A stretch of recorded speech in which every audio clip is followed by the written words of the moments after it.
Good morning, everyone, and welcome. This bright sunny day here. This is the regular open meeting of the United Laguna Woods Mutual Board of Directors, a California nonprofit mutual benefit corporation. Today is Tuesday, December 9th, 2025. We are in the boardroom on El Toro Road, as usual. Okay, we're going to call it to order. Okay, we have a quorum. No problem. That's good. Start. We have the Pledge of Allegiance led by Director Bertavia. Bravata.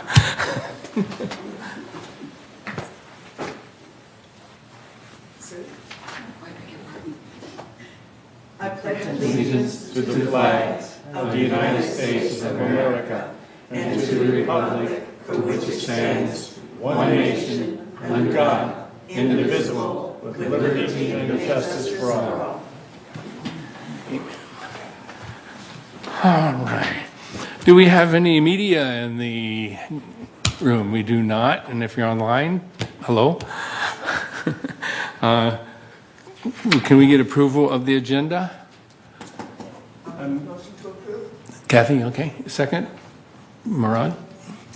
Anyone objections? No objections? Agenda approved? Now, yeah. Now, I have something here that we want to add to it. Probably should have done this before, but I did it after. So we'll do it again.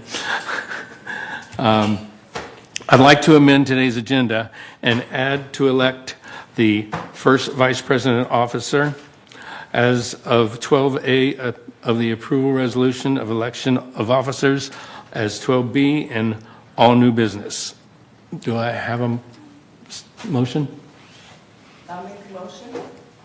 Tony seconds? Is that a hand up or? Okay, 20 seconds. Anyone opposed? Okay, good.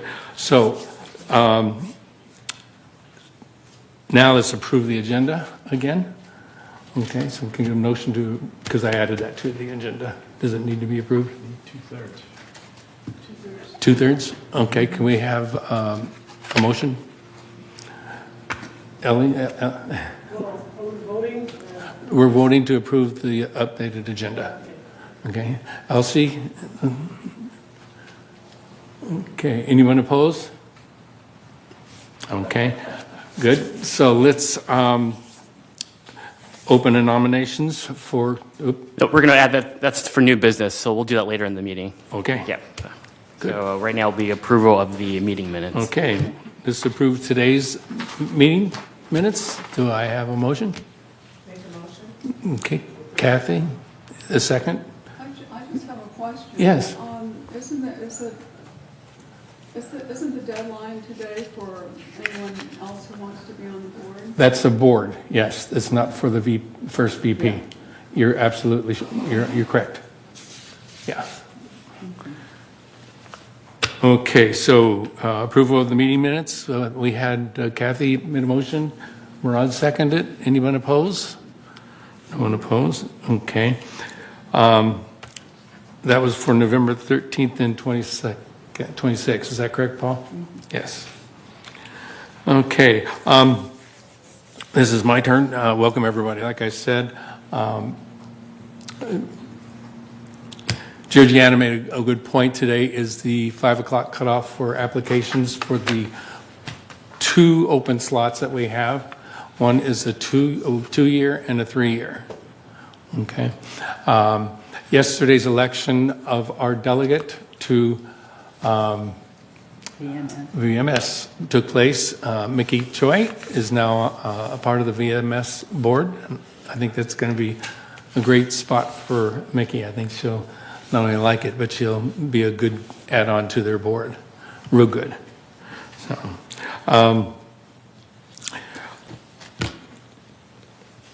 okay. I'm not going to say too much because we have a nice presentation for you guys. I don't think all of you have seen it. It's from the El Toro Water District. And we have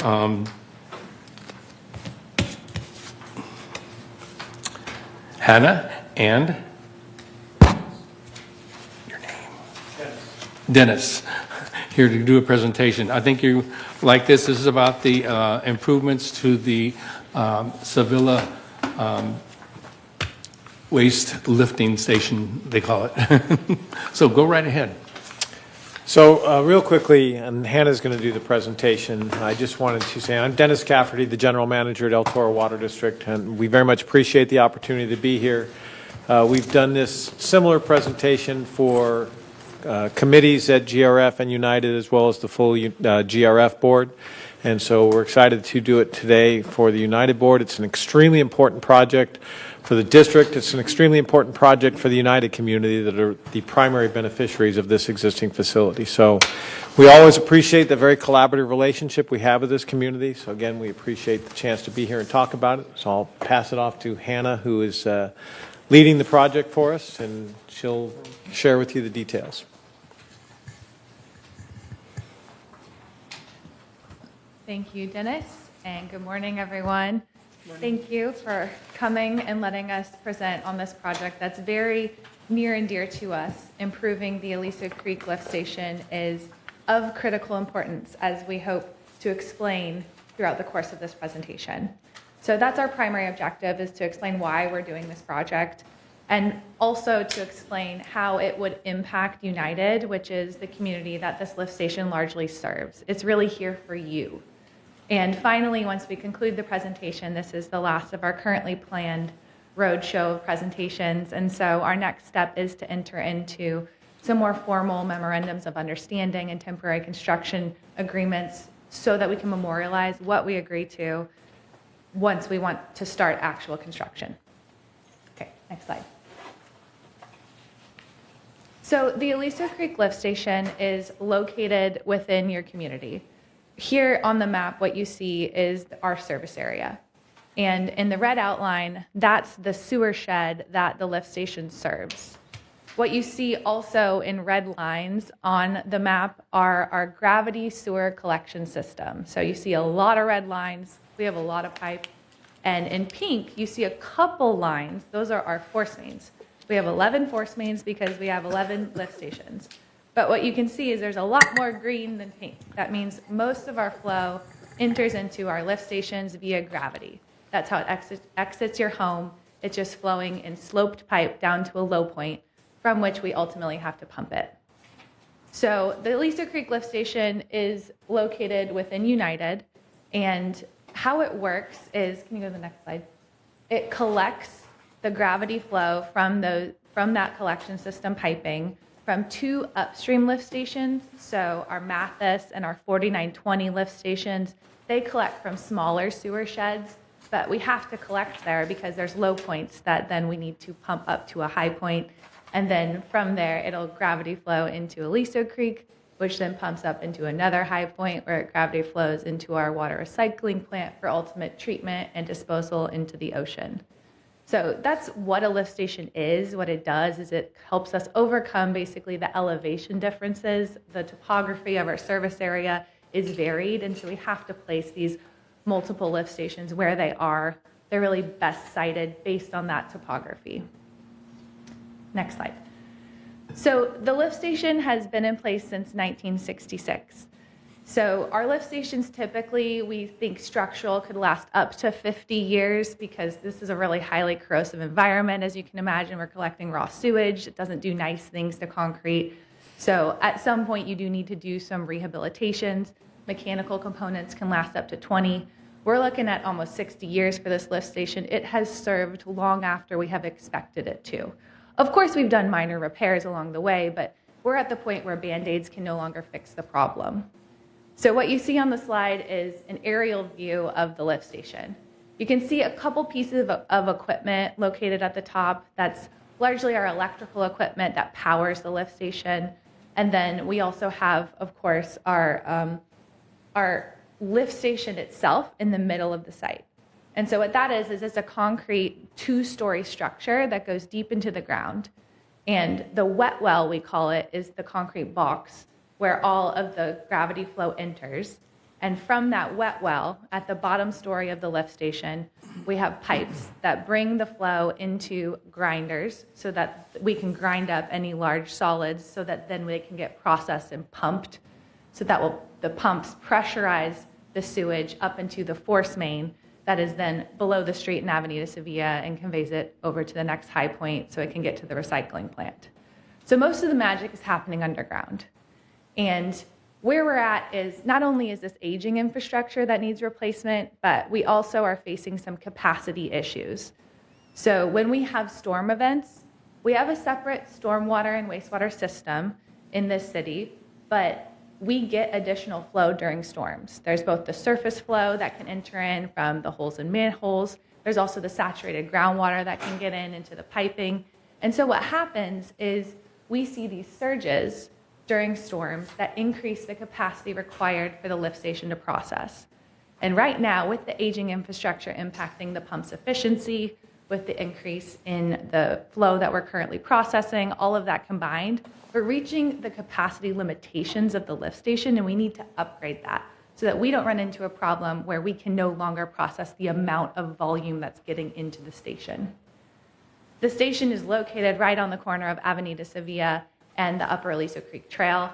So always it's important to prevent sewer overflows, but especially in this location, it's important to prevent those because we don't want to have an overflow that enters the creek. That's an environmental concern that would flow downstream and impact aquatic life, ecosystems. We really want to avoid that.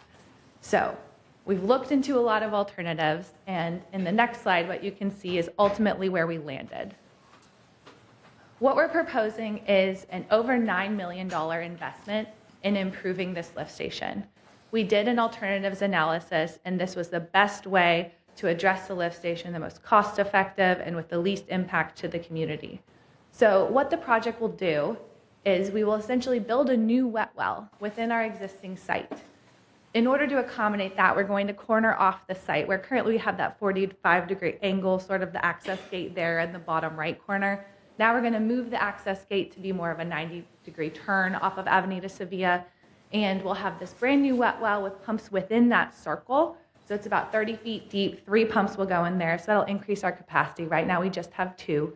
And what this also allows is because the wet well is located next to the existing lift station, we're able to keep our existing lift station online for most of construction, and that allows us to minimize noise that would be caused by any bypass pumping efforts that would be required.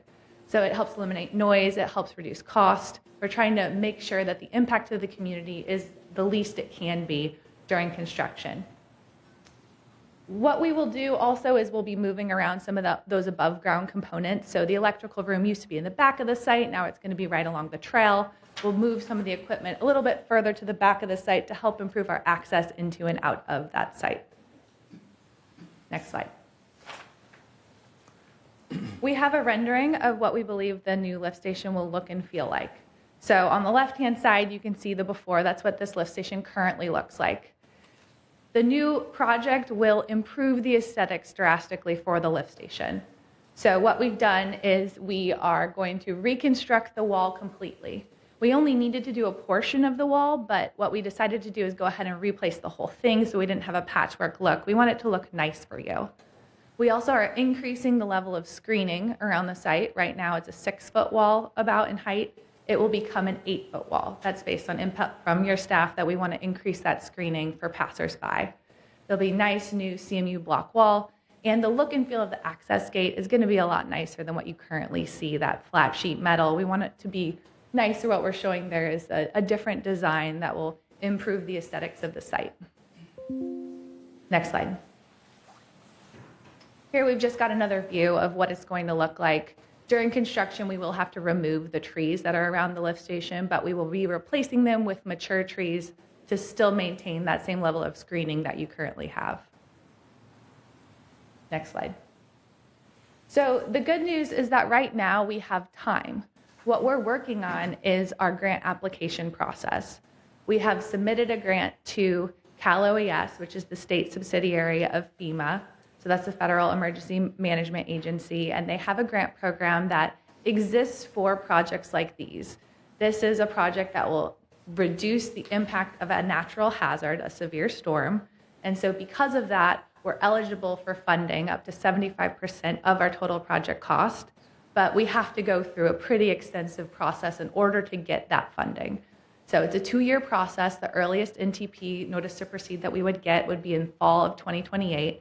And we've submitted the application and are currently still going through rounds of comments and review from the state subsidiary.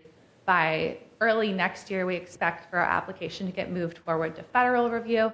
And once FEMA completes their review, we hope to get notice to proceed in fall of 2028. Once we get that notice to proceed, with or without federal funding, we have to do this project. So we plan to hire a contractor, and then they can start the clock on their material procurement. That takes over a year to get some of the specialized equipment. Once we get all of the materials we need, we can start our on-site construction.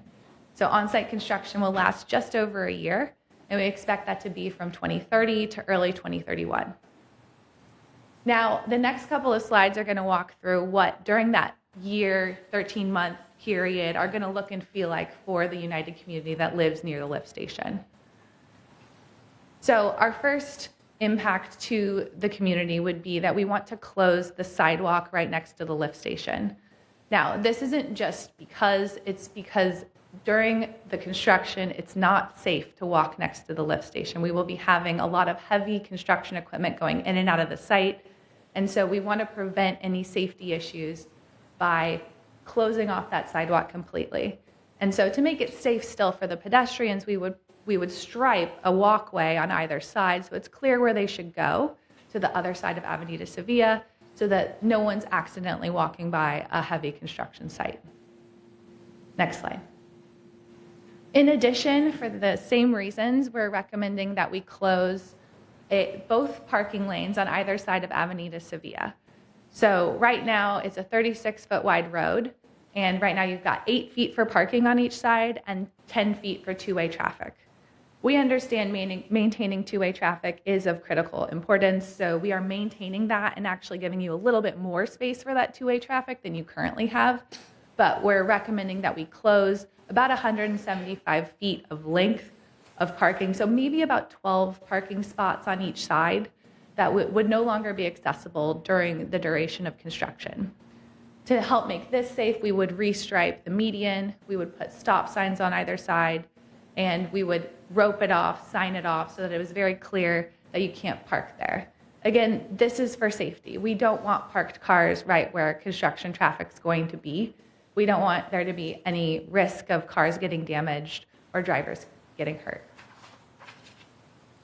The trail next to the lift station, so that Upper Aliso Creek Trail, we know that's really popular, but during active construction hours, so this doesn't mean during the entire year we'd be proposing to close it. What we're proposing is just when our contractor is on site, they pull out that temporary construction fencing and prevent people from entering the trail just during the time they're on site. Again, it's for safety, and we want to be, but the benefit is we would be taking on a little bit of extra work, moving that temporary construction fencing at the end of each working day so that you can access it in the afternoons, on the weekends, or anytime the contractor's not on site. Next slide. In order to facilitate these closures, we would be providing lots of signage, and what this slide shows is the detour path. So in yellow, you've got the detour path for golf carts, bicyclists. Pedestrians can go that way too, but they can also take a little shortcut, as you can see in the blue dotted lines. This we would make very clear. We'd notice it in advance, and it would be up so that everyone could know where they could go so that they could still continue to access around the trail during the time that it's closed. So we got some questions during the first committee meetings that we did about noise. I added in a couple slides here so we could speak specifically to that. And I wanted to show this first one, which represents some of the actual work that some of our consultants have done to assess the current noise level around the lift station. So what we've done as part of our environmental work is we did a noise study. And we measured what it sounds like in the morning hours. So this is between 8 and 9. About a year ago is when we did this study. And we measured the average decibel range. So that's what you can, on average here, was between 46 and 60 decibels. That's just current ambient noise around the lift station. So this is our baseline. This is what currently the residents around the site experience. During construction, there will be more noise. But I wanted to show this because this is what we would compare that construction noise emission to. So in the next slide, what we did is we estimated what the construction noise would increase to. And at maximum, the federal guidance is that you do not exceed 80 decibels. And I'm here to tell you we never exceed 80 decibels in even our most conservative assumptions on where you would be. But 80 decibels isn't the goal, okay? We want to be lower than that. So what we've done is any long-term noise, so that'd be noise emitted from our bypass pump that would occasionally operate overnight, again, for incredibly short durations, so just, I'm talking weeks, not months, but we're going to restrict the noise emitted from any long-term noise emissions to 50 decibels. So that's basically within that band of what's currently experienced at the site. It is not greater than that. But when we do have heavy construction happening on site, we are still below those federal guidance levels, and that's only for short durations. There's going to be most of the time where we have construction happening, and it's much less. It's actually going to be within the current band. But we're never going above the federal guidance of 80 decibels. In addition, we will be issuing construction alerts, so all the neighboring residents will get flyers that tell them what's happening, when it's happening, and a number to call. So if anybody hears noise that is greater or disturbing, they can call us, we will meet with our contractor, and we will take measures to get it under control. Next slide. So here we have been holding on finalizing design until we complete this series of meetings with United. We want to get your input and incorporate any of the work restrictions that we've just presented here, any feedback from you into the bid documents that we're ultimately going to use to hire a contractor. So this being our current final planned meeting right now, what we're going to do is take this input. Hopefully we're on the same page. We can take that and draft up those temporary construction agreements with the Golden Rain Foundation, since they own the trail and the street.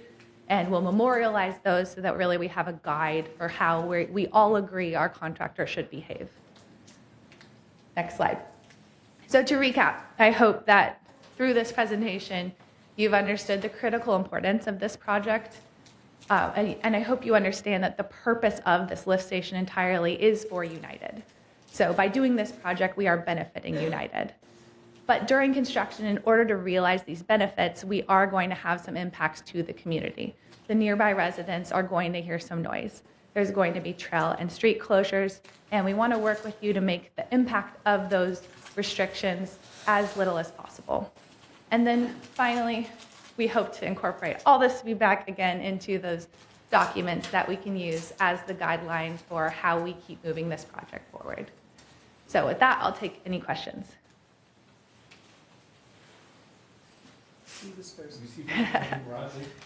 Quick. Thank you, Mr. President. Just a question regarding the decibels, 50 decibels. Yeah, thank you for that. The 50 decibels is an average, which means there are points in distribution below 50 and others above 50. Yes. Meaning there are peaks. Yes. What are those peaks and how long would they go for? Thanks. I don't have everything like that memorized. I do understand that sound is tricky, right? It is that sinusoidal wave, so it's not like I can say it's one value because it varies. And so the numbers I was showing were averages that represent what, on average, over an 8-hour period, the sound would feel like to a person. Occasionally, there would be maxes, and our consultant actually looked at maxes and made sure that those maxes also complied with the federal guidance. I wish I had all of those numbers memorized, but I don't. So it's actually all in our CEQA documentation, which is publicly available on our website. If you're curious, I can also personally email it to you if you have certain numbers you're concerned about. But the result of all of this work was that they found that it had no impact to the community after they did this baseline and comparison research. Yeah. Kathy, please. Hi, thank you. I had a question. Now, I understand this project has to go through whether or not you get a grant. So why are we waiting 3 years before anything starts? Yeah, so we're not deciding whether or not we get the grant. We've submitted our application. I understand that. FEMA takes 2 years to decide whether or not Okay. they are going to give us the grant. So you don't want to spend any money prior to that? We cannot, because then we would no longer be eligible for the Got it. funding. Okay, thank Any you. groundbreaking activity makes us ineligible. Okay, that was my Yeah. question. Thank you. All right. Director Kwan? If you can indulge me, I have several questions that I'd like to ask you. And thank you for coming to all these meetings to try to explain this. And I think we need to get you at a town hall meeting to explain this as well, so that our residents can have input in what you request in the grant. I'm a little concerned about the soundproofing. And is there a way to soundproof the buildings after implementation so that sound is lessened on a continuing basis? Because I think I hear that in the morning, the grinding. I always thought it was traffic, but Yes, so I only mentioned construction noise, right, during the presentation, but our consultant also looked at what the noise would be once the site was in operation. And so instead of having grinders and pumps that are in a dry pit, what we have is we're going to have these submersible pumps that also do grinding within a wet well. So the noise for that is much less. So what they determined is that the only potential noise that nearby receptors could hear was when we occasionally operate our generator. And so the generator has requirements for noise attenuation. It shouldn't be significantly loud, but for, I would say, maybe 1 hour a week, we have to test our generator. We have to make sure it works. That's just part of our emergency practices. And funny enough, for practices like that, we get exceptions for any noise requirements, but we don't care about that exception. We still want it to not be loud. So we've confirmed that the noise emissions from that practice is less than what you currently hear. okay, thank you. Now, is this going to be, may I continue? Oh, go ahead. Is this, you said it's going to be a two-story building, or is that correct? Right now, it's a below-grade 2-story structure. So that means you don't actually see anything up. You just would see an elevated concrete pad that goes 2 stories down. What the new wet well will look like is also just a below-grade circle. So there's no 2 stories up. The only up is the electrical room, which is going to be along the upper Aliso Creek Trail. And so that will be on the right-hand length of the site instead of the back. And the look of that is going to be nicer than the current metal building. It'll be a CMU block building. Okay, thank you. And I wonder too, there are some buildings, not many, but buildings that are very close to this.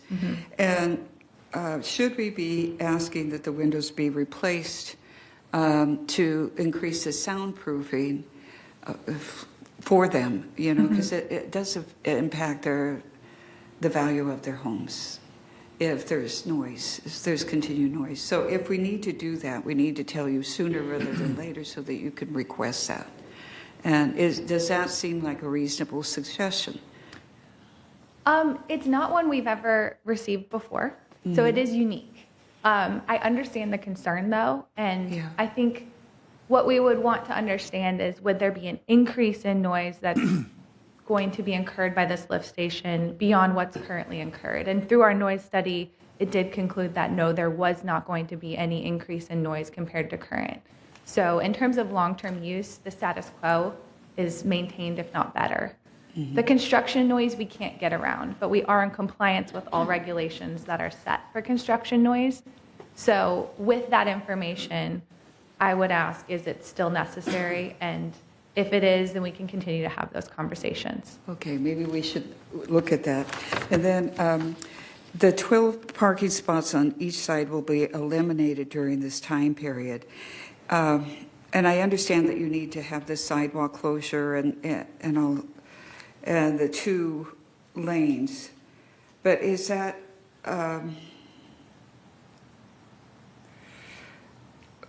for the 13 months? Yeah.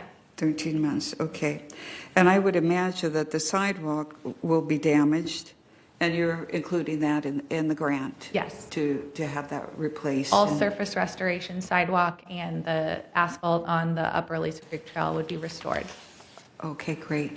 And then I wanted to ask, is now, and it will be in the future, that there is noise between 8 to 9, and this is on a daily basis. Is that 50 decibels? Or Sorry, can you with the repeat that? grinding? You said, Oh. the grinding occurs between 8 and 9 a.m.? The 8 to 9 reference was when we conducted our noise study last year. So that's how we gathered our baseline is at 8 o'clock, people are waking up, they're driving around, so there's some noise. It's not the peak of the day, but it's a good representation. Okay.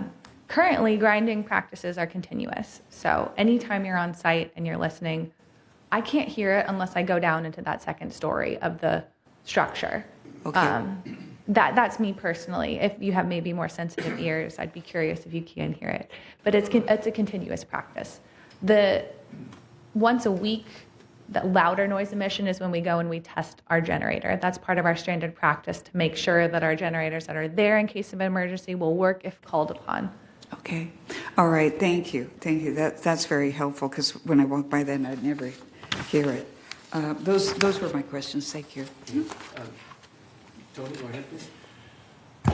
Thank you, Mr. President. I'd like just more, thank you for this excellent presentation, by the way. I'm very Yes, it impressed is. with it. It answers all my questions. My concern is with our security. You know, Sevilla is the only major access for fire and other people for that section of Aliso there. The only other access is Gate 4, which is out. I'd like security to report back to us that I don't know how wide those fire engines are, and I'd like to get security to tell us that they've checked that out, and also that they have talked with the emergency response people, that they know what they're going to be up against. So thank you for the presentation. That's my only concern. Thank you. Yeah, and that is a good point. I will say that the emergency vehicle access requirement is a 20-foot width. We'll be maintaining 24. So we're within that requirement, and we do also coordinate with OCFA to approve our plans. Thank you. Thank you. Thank you. Anybody else? Questions from the board? Elsie, please. Hi, Captain. I love it. I love the look. Sorry. I mean, it's the elephant in the room, right? I'd like to get out of the weeds for a moment. And could you, just in 1 or 2 sentences, give me the worst-case analysis if for some reason this project was not begun, finished, done? Oh, that's a good point. If we didn't do this project, at some point, the lift station will fail.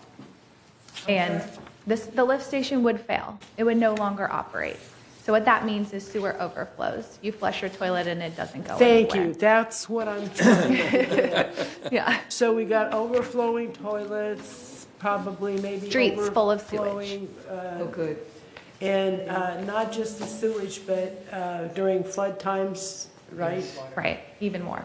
So I just wanted to make sure everybody kept that in mind. Thank you. Number one, and number two, actually, our mayor could probably tell us better. Could you give a quick description of what a district, like, what a district is, like a school district, a water district?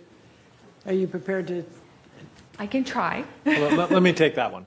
Thanks. So the El Toro Water District is what's referred to as a special district, an independent special district. So we have our own elected board of directors.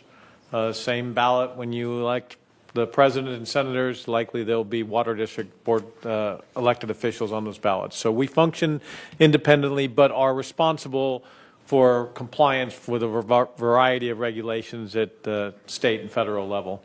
Our job, we exist to provide water, wastewater, and recycled water services to our customers. We actually serve portions of 5 different cities in South Orange County, all of Laguna Woods, and then portions of Mission Viejo, Lake Forest, Laguna Hills, and Aliso Viejo. About 50,000 customers, but that is our sole purpose, is to provide those services to those customers at a, and we are obligated From a cost standpoint, we are completely, we'll use the term nonprofit, we have to actually prove every year when we set our rates that we are generating only the amount of money necessary to provide those services. So we, again, like I say, as a special district, exists to provide those specialized services, and that's our day in and day out goal, is to fulfill that responsibility. Okay, then, Yeah, it's kind of superimposed on other political boundaries, right? I mean, Yes. It doesn't follow any, Our boundaries are, yeah, again, we serve 5 different cities, so they overlap different city boundaries. The only city that we serve that is completely within our service area is Laguna Woods. And then, like, for example, Lake Forest, we serve part of it. Irvine Ranch Water District serves part of it. Mission Viejo actually gets service from us, as well as Molten Miguel and Santa Margarita Water District. So the boundaries of the water districts were set long before the cities incorporated in South Orange County. thank you. Yes, sir. If I may follow up on that, I just want to understand. First off, thank you for pursuing this grant. It's needed. We appreciate it. We hope you get it. We also know that our lines and stuff are old as well. And but will that, following up on Elsie's question, will that improve possibly our backups in the sewer lines or the processing? What are the benefits to us? Sure. So Yeah. reliability is the whole point of this project. We are also increasing capacity, so that's what helps us be able to better respond to natural hazards like severe storms that increase the flow into our lift station. The benefit to you is that you get to benefit from that reliability. When you flush your toilet, when you take a shower, you don't have to be concerned that that flow will have nowhere to go Great. during all conditions, even high flow conditions. Okay. Thank you. Anyone else? We have a member comment. We have a member comment? Yes, Okay, Mr. but I have Burnham. a question. I'm Yeah, going to ask the sure. question first, and then we'll get to the members. If I go further south from your pumping station here, this thing, down at Aliso Creek, to where the creek exits the village, there is a station there. And is that a smaller version? It's right next to the creek there on the side of the creek. Is that a smaller version of this, or is that something independent? So I believe you're talking about the 4920 lift station. That one is located right at the top of slope of a creek. Yes. And that I showed is a smaller one. It only encompasses a much smaller acreage than Aliso Creek, but it feeds into Aliso Creek because it's. I'm sorry, what does it do? It collects flow from a low point upstream of Aliso Creek. So we had to put a pump station there because all of the gravity sewer flows were ending up there, and in order to get to the elevation Aliso Creek is at, we had to pump it again. Okay, So- that makes sense. That makes sense, yes. Right. We wish we had no lift stations, but Right. that just isn't the reality of the topography of our service area. Okay, thank you. And then now we have member comments, questions? That was what I was going to talk to her about that. My understanding. Come to the and I mic, could be please. wrong. My understanding, and I could be wrong, is right there at that station, it goes underneath the creek and across. Okay, so right now, very often, there's an odor, a bad odor that comes out of that area. What is the protection that what you're doing now is not going to create more down there or even in the area where you're doing it, number one. Number two, I don't know, there's a cement covering that goes over the pipe, the sewer, I don't know what it is, that goes across our creek. You know where I mean? I know where that Right station at, is. right yeah. at that house. Okay. That's all wearing away. Now, I don't know, I've called about that. Like, it started years ago. And I called about it, and nobody did anything. So I figure you guys know what you're doing, you know? It's not an issue. But now that we're talking about all of this, what consideration have you taken, or what have you taken into consideration so that it doesn't all start falling apart and the water going all over and the sewer line being a problem and so forth? That's one. The other thing that I have is I wonder whether or not, just looking at this drawing, I have no idea, because I live near the other one. I don't live near this. And I don't know how many trucks go in and out, but there have been many times when I've seen large trucks. It seems to me, and I wonder if you have done any studies to make it, the way in which they go in now, they come around and they have room, okay? And when they come out, if our cars are going up and down the street, they have room to pull out and look. It doesn't look to me like that's what exists, putting the opening on the other side on a straight angle. And so I'm concerned that we have good drivers and a lot of bad drivers. And I'm concerned about your trucks coming out and being able to see, especially when so many residents go there and are able to park right in that area. And also a handicap spot has to be considered, I believe, somewhere near the opening of the creek so that people with walkers or wheelchairs, even while it's under construction, can in fact get down the creek path. Thank you. Okay. I will unpack. That was several questions. So so just tell me if I don't get them all. So the first one, the siphon that goes into our 4920 lift station, we call it, the small lift station right next to Aliso Creek. Noted that you have smelled odors. We will look into that. I have not personally heard about an odor issue, but when we get those kinds of complaints, sometimes what's happening is the flow isn't able to exit as quickly as it should. So we will look into that. But in terms of the concrete encasement around the siphon, that was an issue that was raised several years ago, and we did do something about it. So it's hard to do work in the creek. A lot of permitting, right? But we were able to get a little exemption, and we filled what we thought was undermining of that encasement with concrete, and we were able to do it pretty quickly. It was one spot. Yes. So we did that a year or two ago. I have not been free to be there that often. Okay. So hopefully that addressed your issue. But our staff goes out on a regular basis to inspect every single foot of our sewer collection system. And so I would imagine we would have heard if it had continued to degrade. Hopefully that addressed that issue. The other point you raised was the trucks. Okay, that's a good point. Because yes, right now, as they pull out of the 45, there's much more length before they get on the street. There is still the sidewalk length. And with the gate moving, they can poke out, look both ways. We like to believe that our staff are cautious drivers because they're driving district vehicles. But there will be cars parked there. Right. Right in front of where the lift station entrance is. On both sides of the gate where they're going to put it now. Yeah.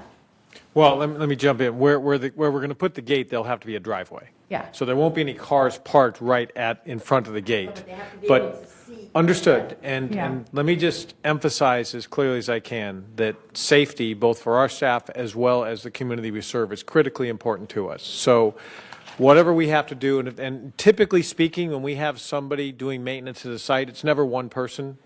Maybe if there's someone doing rounds, perhaps, but the kind of access we're talking about here with the larger vehicles will be 2 or more people. So we will absolutely have the opportunity for someone to serve as a spotter to make sure that they can look for traffic, look for pedestrians before we're coming in and out of the site. And we'll implement provisions within our standard operating procedures with the new location of that gate to ensure safety. That is one of our absolute essential obligations, is to make sure of that, and we will. I would just like to remind the board that it will block up traffic whenever those trucks go, and I don't know how often because I don't stand there all day. But it will block up traffic. Okay. Note taken. Thank you. Okay. Any more, Paul? All right. Oh, yes, sir. I have a question.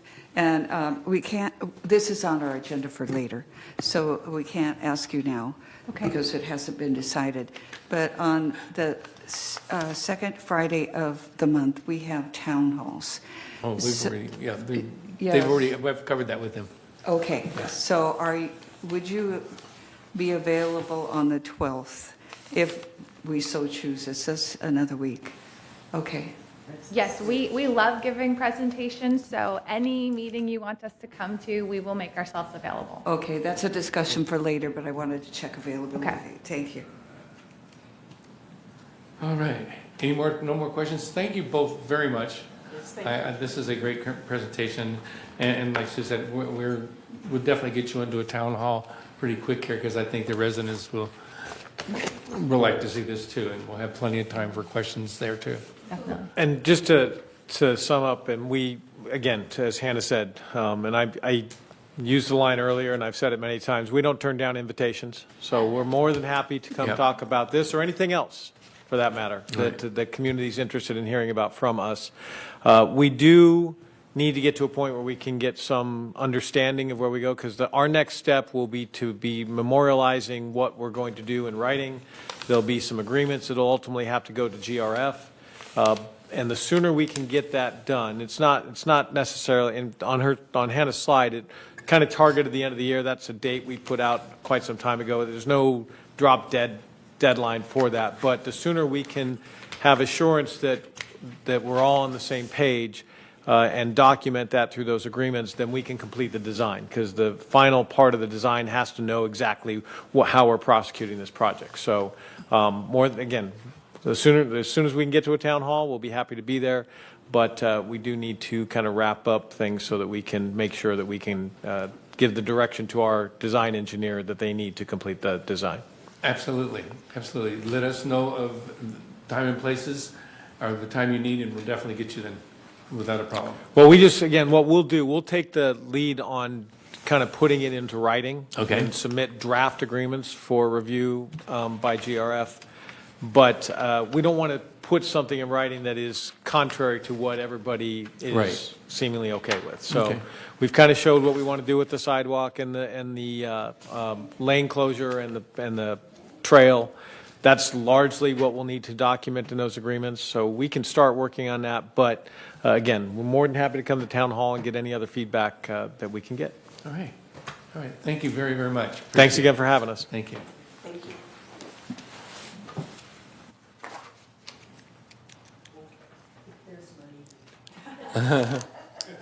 All right. Okay, we're good. Should we go to number 7? I think is that right, Paul? Yes. Number 7? Okay. Okay, right now we have an open forum. 3 minutes per speaker. If anybody would like to say something, if you have filled out the little card, that'd be fine. And then we'll open that up. First one, Paul? Julian Godvin. Jillian, welcome. Good morning. Good morning. I was here 9 months ago on the same subject. I'm here now. And this concerns a common area at the end of Clubhouse 3, where the inclined sidewalk goes up, which I'm sure you're all familiar with, about 60 feet. And then next to the sidewalk is a white fence. And on the other side of the sidewalk is a large area that has never been landscaped, nothing has ever happened. The grass was taken out, supposedly drought-resistant plants were put in, but it has never been tended to. And strangely, there are irrigation pipes all around, and apparently they go on. But everything that was planted, it has died, gone to seed, or has come out. Like, I counted 13 round plants that were put in, and now they're out, and there's a hole in the ground where the plant was, or whatever. And the last time I was here, someone said, oh, they're taking notes. And this is a very visible area because it's near the PAC Center, and it's near everything else. And shortly after I was here last time in April, I got a message on my phone saying from Landscape, they identified themselves, and they said, what was your question about the landscaping around the post office? And that had nothing to do with why I was here. And I was told when I left, oh, somebody's taking notes. But whoever was taking notes wasn't very accurate. So I'm back again because nothing has happened. And I urged you before and I urge you again, as board members and as HOA members, if anybody is watching, the next time you're in your car, go to the end of Clubhouse 3 parking lot, park head on, and you don't even have to get out of your car to see this mess. And if you get out of your car, you can really see it, and it's absolutely astounding what has not been done. I mean, some people are even throwing poop bags there now because it's just neglected.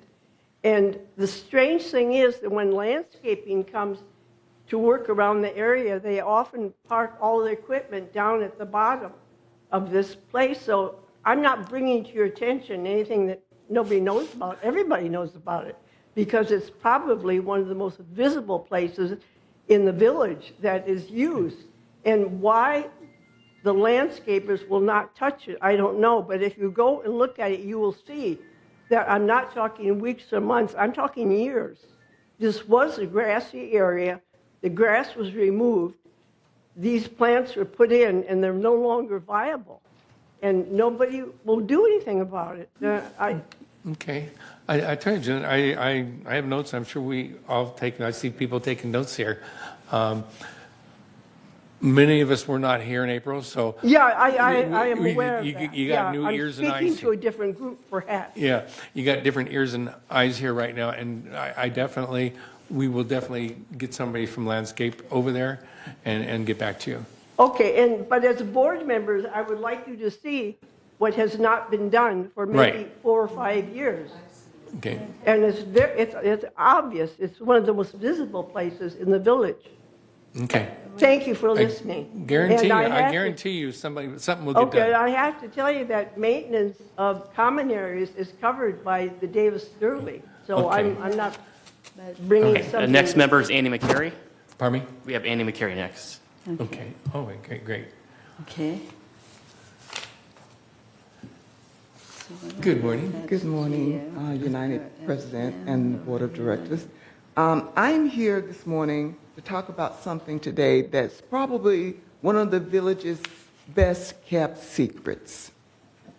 I'm here on behalf of the History Center, Laguna Woods History Center. You might have passed it 100 times in driving through the village and maybe not have noticed this. It's right on 24266 Collie, Oregon, next to the library on the right as you enter Clubhouse 1 area.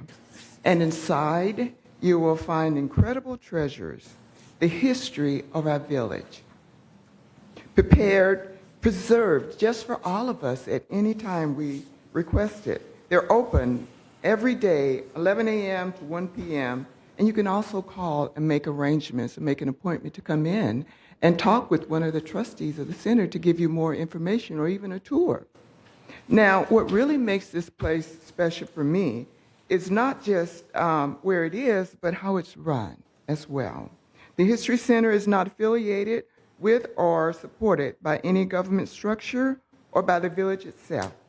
It operates entirely through endowments, donations, and volunteers, people who love this community and want to preserve its story. And I'll tell you another reason why I think this place is so amazing, so fabulous. I am a president of the African American Heritage Club, and since I was president, all of the club documents were handed to me in a box. And for years, I drove around with those documents in the trunk of my car because we didn't have storage for them. So they were in my car, and at the mercy of bad weather, at the mercy of rain, I had those documents. And recently, one day at an event, one of the trustees approached the club member and said, if you've got club documents and you need a place to store them, please consider the History Center. And so to the happiness of my car and to the happiness of the extra space I had in my manor, I was able to take those documents to the History Center where they can preserve them. And the other thing I collected were those newspaper clippings, the Globe articles that had started to yellow. Well, they have a way to preserve those documents so they keep them fresh and pristine, and they also keep copies of all of the past Globe publications. So if you clip in for clubs, if you're clipping articles and putting them in scrapbooks like we did, you don't need to do that anymore. You can go in and search all the back issues of the Globe and find all those documents. Again, invite you to stop by and take a look. They're open Monday through Friday, and they close at 1, and if you need to make an appointment, please do so. The call number is 949-206-0150. Thank you again for your attention and your time. Thank you very much. Thank you. We have another speaker, Roberta Burke. I just want to reiterate that you cannot be speaking on the previous item, as your time has already elapsed on the previous item, The previous item. which was the El Toro Water District. Sewer. Yes. Yeah. I wanted to just make suggestions that I think are important to consider. I understand that, but you had your 3 minutes ready on that item. Yeah. Well, they were standing here. What was I supposed to do there in the middle of walking out? No, you did have your time limit. That's the regulations, and that's what we go There's by. nobody here, for God's sakes. If it could help, why not? Okay, thank you, It has Roberta. nothing to do with me personally. Okay. No. We have a member email comment from Chris Collins of 3306Q. Okay. I'm here with an update on the work of the foundation does on behalf of residents experiencing temporary financial crisis. Cost no longer an excuse for not getting a hearing aid. Struggling to hear but worried about the cost of hearing aids? Help is here. The foundation of Laguna Woods Village has received a $12,500 community benefit grant from Memorial Care for a second year to help residents get hearing aids. With this grant, cost is no longer an excuse for not getting a hearing aid. Untreated hearing loss can lead to isolation, depression, and even a higher risk of dementia. Hearing well means living well. It means connecting with friends, enjoying social activities, and even hearing your doctor's instructions. Residents who may qualify should call Laguna Woods Social Services at 949-597-4267. Staff will set up a confidential appointment to review eligibility and insurance. Financial assistance can be provided even with and to supplement insurance. Neighbors helping neighbors. That's the foundation's mission. This grant makes it possible for more residents to stay connected and enjoy the village life to the fullest. If questions, please contact Social Services at 949-597-4267 or the foundation at 949-268-2246 or at foundationlwv@gmail.com. And that is it. Thank you. Any more questions? All right, real good. So response to the open forum speakers? I just wanted to let you know that Kurt, the landscaping director, was listening to your comments, and he's checking out that area by Clubhouse 3. Thank you. I knew you would get right on that. Thank you very much. Any more questions or comments on the open forum? Okay. Okay. Oh, there you, Kathy, yes. Okay, so that was a response to past open forum speakers. Is that going to be addressed? Right now. Okay. Would you like to start? That is me. Okay. that is- Are we ready to advance to that? Yes. Okay, great. We have 2 months from 9/12 and also from 11/13. And some of these items are just updates. Carmen Pacello provided information on the Laguna Woods History Center, including how materials are conserved, preserved, and archived. And he emphasized what Ms. McCleary said, that this is run entirely by volunteers and really encourage people to visit. Dorothy Pacello has been very involved in trying to get people to understand our internal structure within Laguna Woods Village and to encourage people to step forward and be candidates. And we appreciate her efforts and her committee's efforts. The comments are noted. Chris Collins provided an update on the foundation of Laguna Woods Village and the various activities. Kathy Bravata discussed difficulty parking in cul-de-sac 85 and Director Costello recommended raising the sign. Staff will investigate, and Siobhan Foster will also have security look into the matter. Nancy Carlson shared positive feedback from residents regarding the monthly assessment materials, stating they were clear and helpful. She gave kudos to the board and to me, which was very nice. I appreciate that. Never happens. Diane Phelps, or rarely happens, I should say. Diane Phelps, as president of the Village Community Fund, she provided information regarding the fund, including donation opportunities, services provided, and upcoming fundraising events. That was very helpful. Now, the responses from last month. Again, Jim Hopkins gave the foundation update, as earlier noted, as from the previous months. Janet Diaz reported of rodent activity in the carport causing damages to vehicles. Bait boxes are not effective. Educated residents do not leave food. Educate residents do not leave food in vehicles. And requested board awareness. Staff investigated the rodent issue on the same day and reported back to the residents via email. Staff went out to the carport and staff has replaced the 2 bait stations located in the carport and 1 near the trash. It will allow us to track that activities of the rats. And they did not identify a better location and did feel the bins were clean and the lids were closed. Chris Collins sent an email in, and it was read by Paul Nguyen. I'm not pronouncing your last name right. Nguyen, is it Paul Nguyen? Assistant Corporate Secretary, regarding information on hearing loss and assistance for the residents. And that was stressed again today, that there's like a $12,000 that they received. And Kathy Bravado, again on cul-de-sac 85. And the sign will be placed on a taller pole by the end of the week. And that concludes the responses. Yes, Kathy. By the end of what week? It does not say. I know staff is working on it. And I will get you a timeline. I don't have it offhand, but we've talked about it. okay, well, it's just she said by the end of the week. I think my question is a fair question. And I appreciate that. I will let you know. Let me ask staff. Thank you. Thank you, Sue. That concludes the remarks. All right. Now we have the CEO report. Joanne Foster, please, CEO.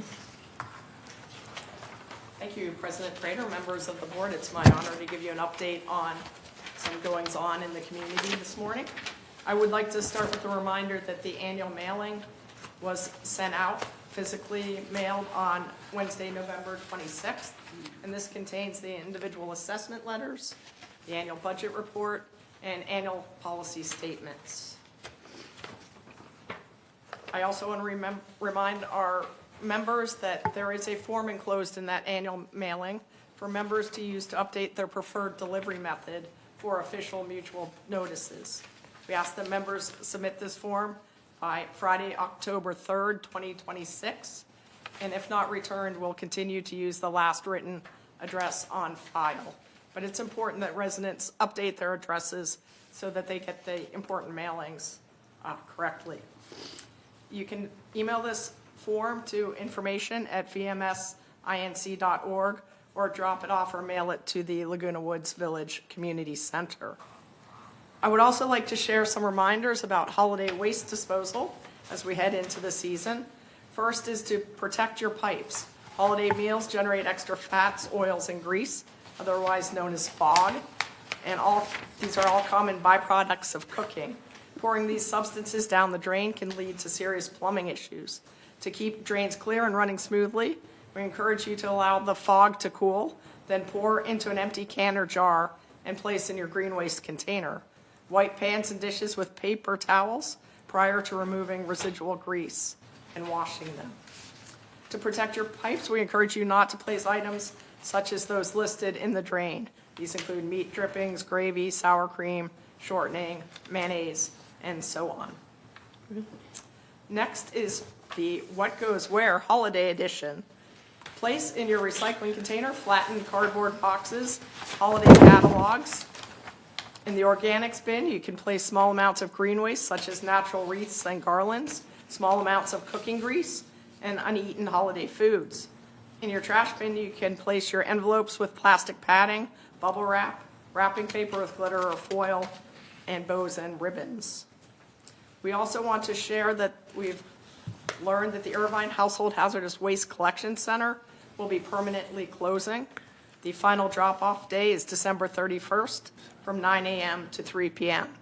There are alternative HHW centers in Anaheim, Huntington Beach, and San Juan Capistrano. For questions, please visit oclandfills.com/notice, or you can call the district at 714-834-4000. Switching gears to commercial transportation routes, on Monday, November 17th, commercial routes 1 and 2 resumed full service. These were previously combined in September to address a staffing situation, but again, they are back to full operation as of November 17th, and we appreciate all our patrons' patience while that happened. I want to provide a reminder about holiday destination shopping that is taking place on Thursday, December 11th, to the shops at Mission Viejo. This includes things such as Nordstrom, Macy's, Old Navy, and so on. The bus departs Clubhouse 1, the transportation hub, at 10 a.m. and returns at 1:30 p.m. The cost is $10 per rider, debit or credit only, and you can make your reservations by calling transportation at 949-597-4659. Also want to share a holiday decorations reminder. Decorations placed on common area turf prevent mowing. Crews will avoid mowing within 1 foot of any decorations. The next mowing week is December 15th. Also, please do not place decorations on or in trees to allow safe trimming and maintenance. You can contact Resident Services for more information. In terms of a Ting fiber project update, 873 homes are now active and using the Ting Internet network. Crews are currently working in nodes 1 through 12. This covers the southeast area of the community near gates 1, 3, and 4. In the next 30 to 60 days, work will expand to nodes 13 and 15 in the northeast area near gates 2 and 5.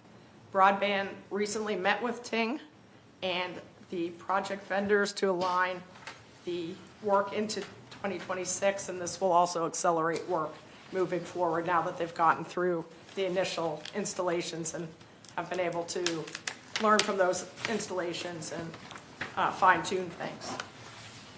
We also want to highlight that facts about Ting Internet and the cable transition were published in Friday's What's Up in the Village. There have been many questions about Ting Internet, the transition to DirecTV, and so forth. So to bring clarity and reassurance, a new frequently asked question document was produced, and this answers the most common and pressing questions that we are currently hearing in terms of timing, when will cable television end, equipment, installation, router placement, and then service changes, billing, and so forth.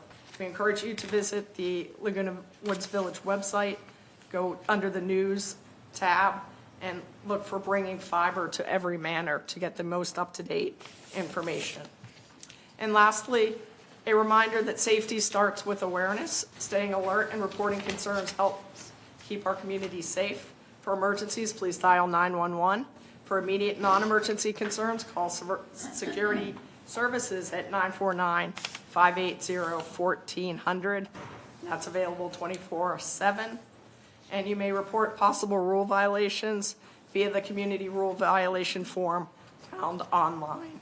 And that concludes my update this morning. Thank you for your time. Thank you. I'm open for questions. May I ask a question? I got an update this morning from Ting.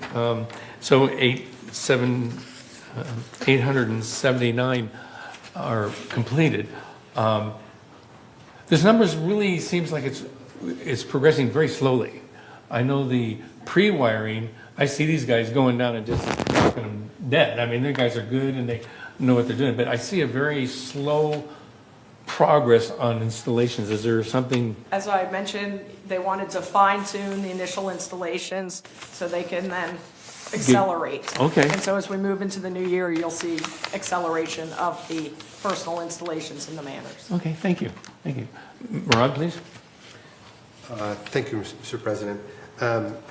Some folks do not flatten cardboard boxes, which causes obviously issues. Is your mic on? Yes, it is. So I think said you're that speaking the some other way. folks do not flatten cardboard boxes, which causes issues, obviously. And I'm wondering if there's a fine to enforce that. Thank you. I do not know of a fine to enforce that, unfortunately. How could we? And that's something for the board to consider, absolutely. Thank you. And I had questions over here was first, and then,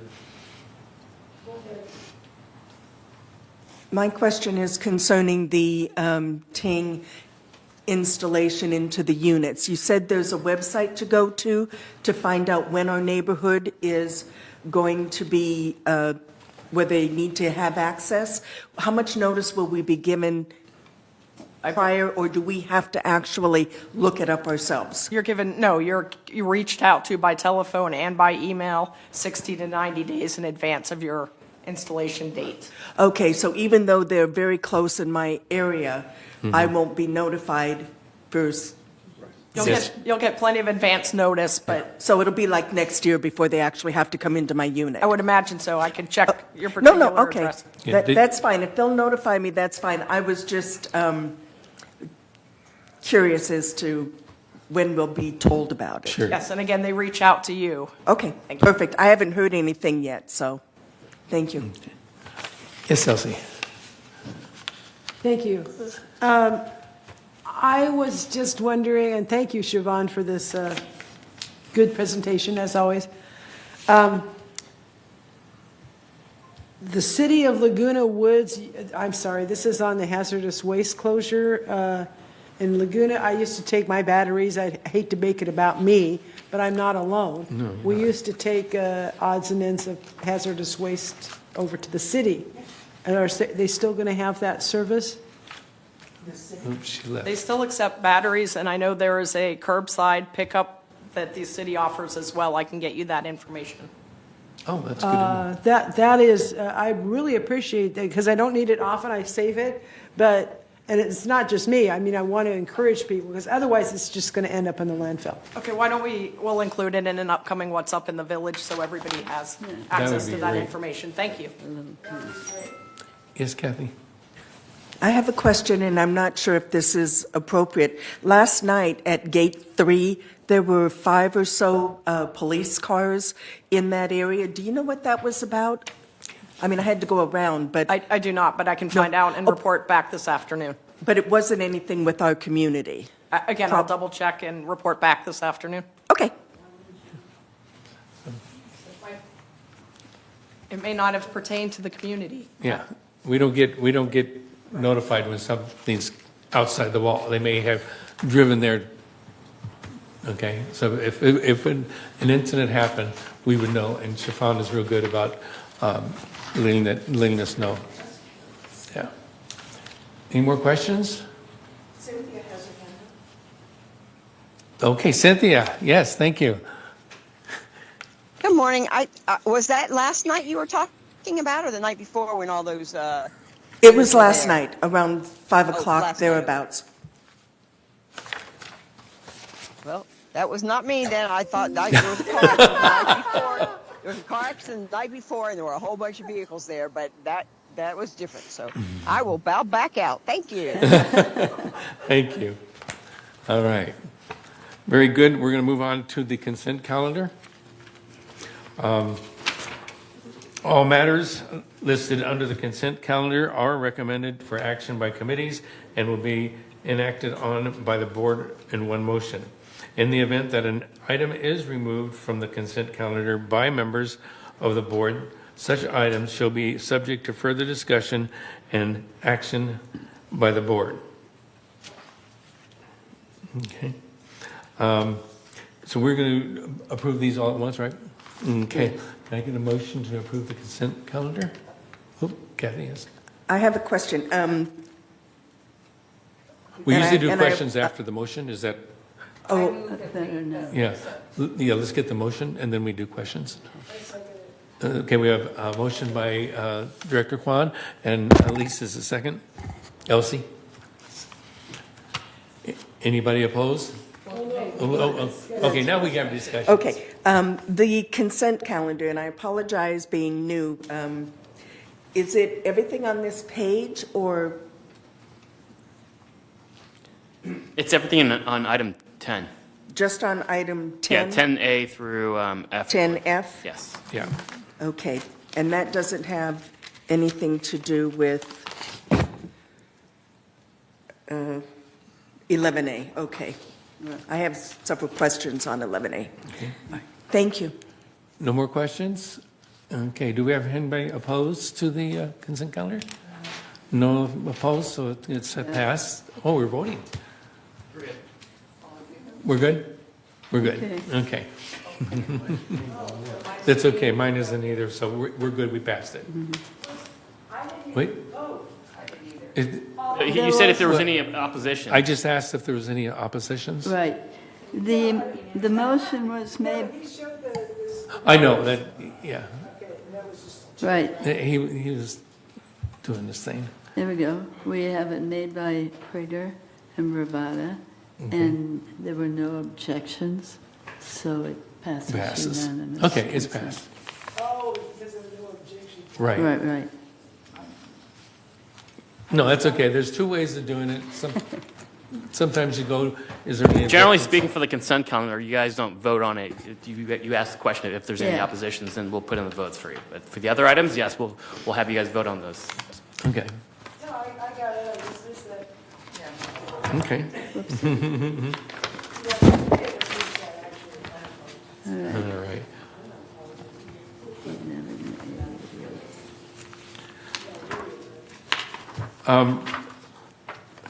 Number 11, Paul, is that right?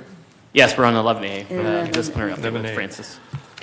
Okay, we have a disciplinary update report from, Good morning. there she is. I am here. So thank you for having me. Before you is agenda item 11A. It's the member disciplinary update report.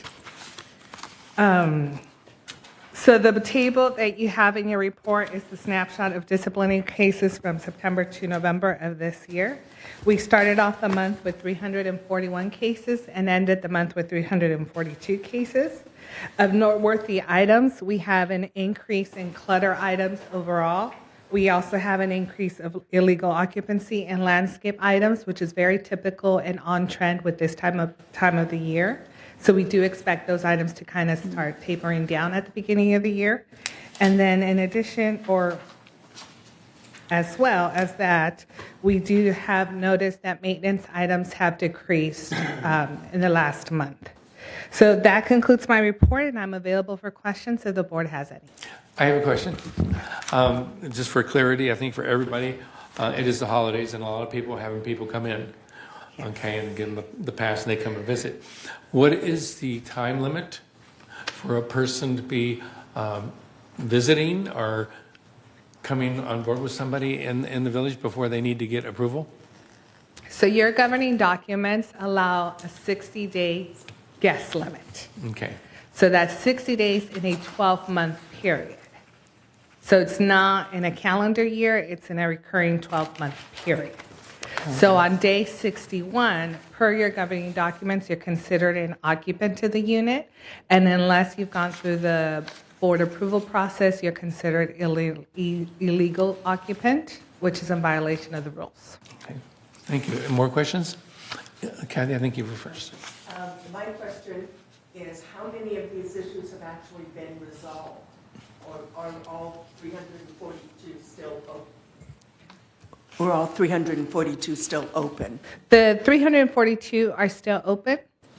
Throughout the month, you have some that are that we open and some that resolved and come off the report. But this report is a snapshot in time. So as of the end of November, we were at 342 open cases. So from September, October, and November, it's consistent, 339, 341, and 342. can I assume that there were more throughout the months and you actually got those resolved? Oh, yes, it's a constant moving, department. So there might be some months where there's more that are solved or less that are open and vice versa. Because we've been completely on par, like on the same wavelength, we've opened as many as we've closed. And before, I used to provide the board a report of our closed cases and our new cases. I could begin and start providing that to the board if you wish, if the board wishes as a whole. All right, if Director Prater wants it, then, I'm okay with the way it is. I just wanted an explanation. Yeah, this is just a snapshot in time. I don't include the details of how many cases were open or closed. I will bring attention, like noteworthy items, like earlier in the year, we did an audit of the delinquent accounts. So there was a massive increase in the delinquent category, which brought the whole number up high. But if the board chooses to alter the report, I'm more than happy to change that as well. Okay, thank you. Any other questions? Yes, Sue? I have a couple of questions for you, Francis, and they're softballs, so hopefully this will work. I've had some people come up to me and say, I have asked compliance to look at things, and it seems to take forever for something to happen. And I know there's a process that you have to go through with the notification, the correcting of the issue and that sort of thing. But is it 30 days that people have to correct the issue, and why is it that long? Yes, and yes. Okay. Yes.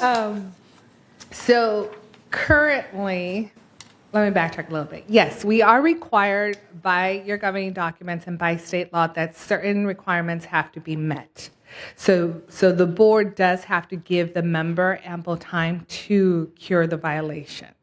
We are definitely a department to deter the violations, not to go after people who are out of compliance. Our job is to help them gain into compliance, show them the rules, and kind of work with them to get them into comply and resolve the matter. Otherwise, it comes before the member hearings committee, which at that point, then they're subject to disciplinary fines. State law requires a minimum, and your governing documents require a minimum of 5 days. The past administration, so the past board, has given us or has been more taken a conservative approach and stipulated it be 30 days to comply. So you could change that. This board could definitely change that, be more assertive, and maybe even more aggressive. There was an administration in the past who just stuck to the 5 days, and then like within 30 days to 45 days, we're bringing in items before the board of directors. The past administration extended that, wanted to take a friendlier approach. So not only did they do the 30-day turnaround time, we also inserted a friendly notice, which is literally before the process even begins. So right now for United, we are a very conservative approach. And this board could definitely change that. And it's not within the resolution, it's not within your governing documents. It's literally a directive given to staff of, okay, shorten that time frame. And if you want, I could give you a breakdown of what we could recommend to make that shorter and still be able to meet that demand with staffing and the activity that's out in the field. If I may follow up, I would like to have a recommendation, and I'll move that in just a minute. But the reason being is that I have one of my neighbors who lives in the vicinity. She has a neighbor that continually puts out pans of water and things for the wildlife, which attracts coyotes. And the woman that has been, she and her dog have been chased repeatedly by coyotes. She has addressed this with the neighbor, they don't care. And so it is continuing. So for things that are easy to do, like just don't put the pan out, don't put the water out, then it could be harder for someone to, say, clean up their patio area in 5 days, but certainly they could try to do it in a couple of weeks or give you notice, that sort of thing. So I would like to make a motion that the staff look at ways that we could expedite some of this that works within your parameters. We don't need a motion on that. That's just a staff directive. So you can A just let staff staff know directive? that. Yeah. Okay, if that's agreeable with the staff, I think we need to do things that are easily fixed. I think on this subject, when it comes to feeding wildlife in our village, that we've made it clear so many times. And I think I think at one time we agreed that this is something that needs to be called into security, okay? To have security come out, because if you give them the recommendation, we're taking more time, okay? And they have to call security to come out. But I think if we have the residents actually call security, I have a person who's actually given me pictures of somebody out there leaving food, okay? So this is the kind of thing that security needs, and when security gets a call, they have to react to it. Okay, it doesn't go through a process. Is that correct, Francis? That's correct. And I think we're speaking two items. So the one thing is that I'm getting the consensus that you do want to be more assertive in the rules enforcement process. So what I will do is that I will gather an analysis of it, and I will be ready to present it at the member hearings committee so we could discuss it in more detail, and it's a closed session committee. And again, it's just a directive from the board, so I'll go ahead and start pursuing that. The second item is the feeding the wildlife or leaving the water out for the coyotes and so forth. That is definitely much more harder because it's not something where I could just send an inspector and go and look, using your example, was the patio clean or not? Yeah. So yes, we do encourage anybody who calls in, we explain the disciplinary process, we explain that the challenges that we face, and we encourage them for items such as that to call security. Because even if security has an officer available, they will dispatch an officer available. If there's no officer available, the call will still be documented in the dispatch log. And in situations like that, we want to show you, the committee, the member hearings committee, the pattern that's being established. Because once the pattern is established, then you, the board, could go after that person and impose fines or suspend privileges such as cable services or GRF, access to the GRF facility. So you kind of keep escalating the enforcement as well until you gain compliance. That's because that's always the goal, to gain compliance. Thank you. Elsie, yes, please. I may be looking, thank you. I may be looking ahead, but it seems to me like feeding the wildlife would come under the health and safety exception for the new, right? Yes. Oh, yeah. Thank you.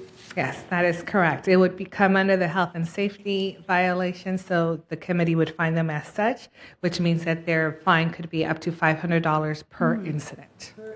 Per incident. Kathy, yes, Okay, please. I would be in favor of shortening the 30 days to maybe 15 days for people that are on the list, on this list to get things taken care of. That 30 days is really nice, but She's going to give an analysis, right? Yeah, Yes, she's gonna- I will she's do gonna- that for you. all right, Yeah. thank you, my apologies. No problem. Director first. Okay, okay. Many people walk past my house. Some person walking past my house is throwing tangerines into the grass. Are tangerines coyote food? Yes. Ah, okay, because I did see where they were throwing tangerines. The next day, I did see a coyote sleeping under that tree. I woke him up and he said, oh, and he walked around the tree and went back to sleep. But so I thought, is this a What a nice coincidence? coyote. Maybe he was picking them up from somewhere. Okay, so tangerines, no. Thank you very much. Okay. And I think we had. Yeah, just a quick question. Sue, can you repeat the staff directive for me, just so I have it recorded properly?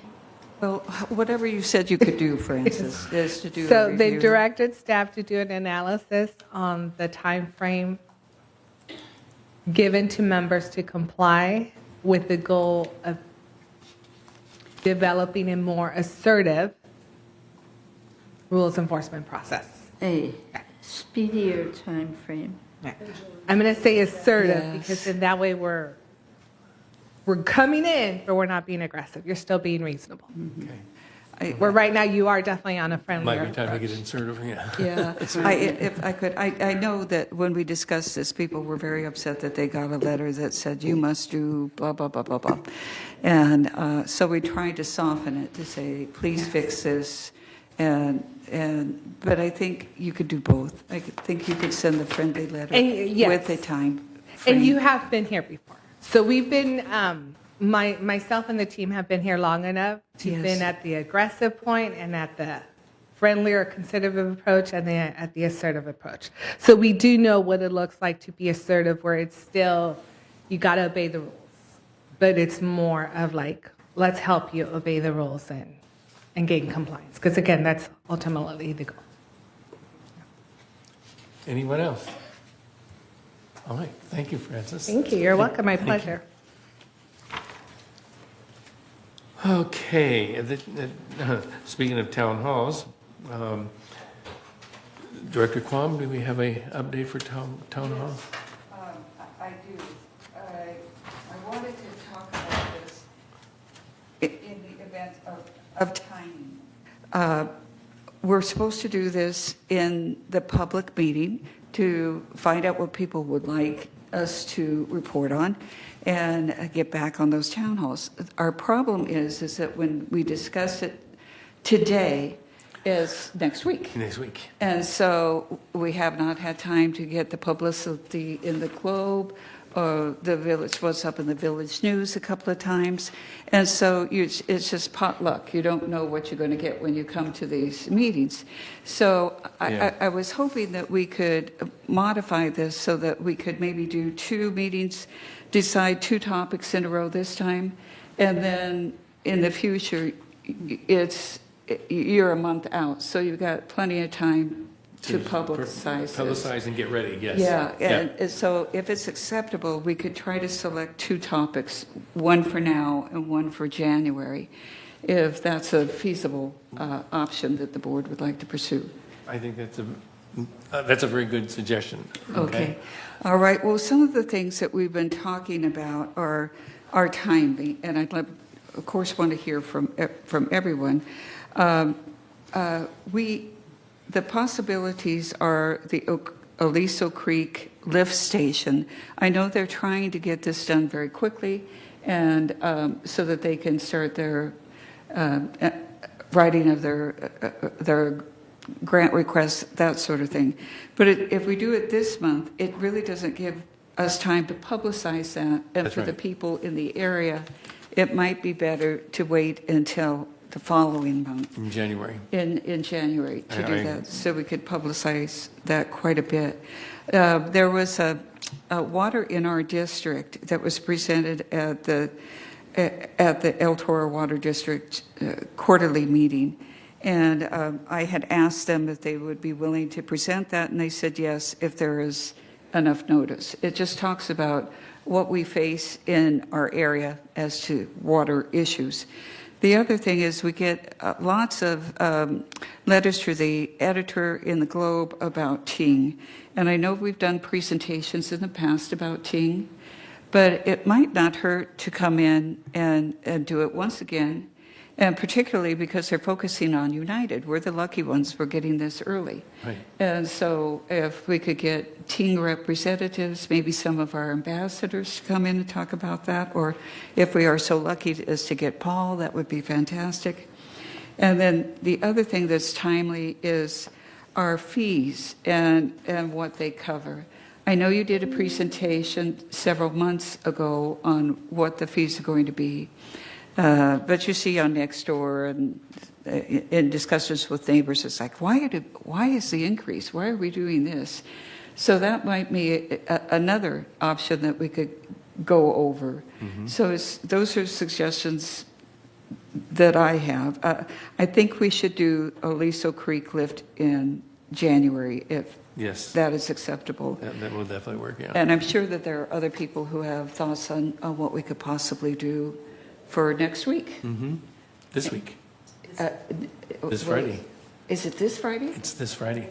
Oh, my goodness. Yeah. Okay, well, we've got to have something ready to go. Tony, please. Thank you, Mr. Chair. It's nothing like having a meeting that's not been prepared for, so might want to think about canceling it if we don't have anything prepared. Thank you.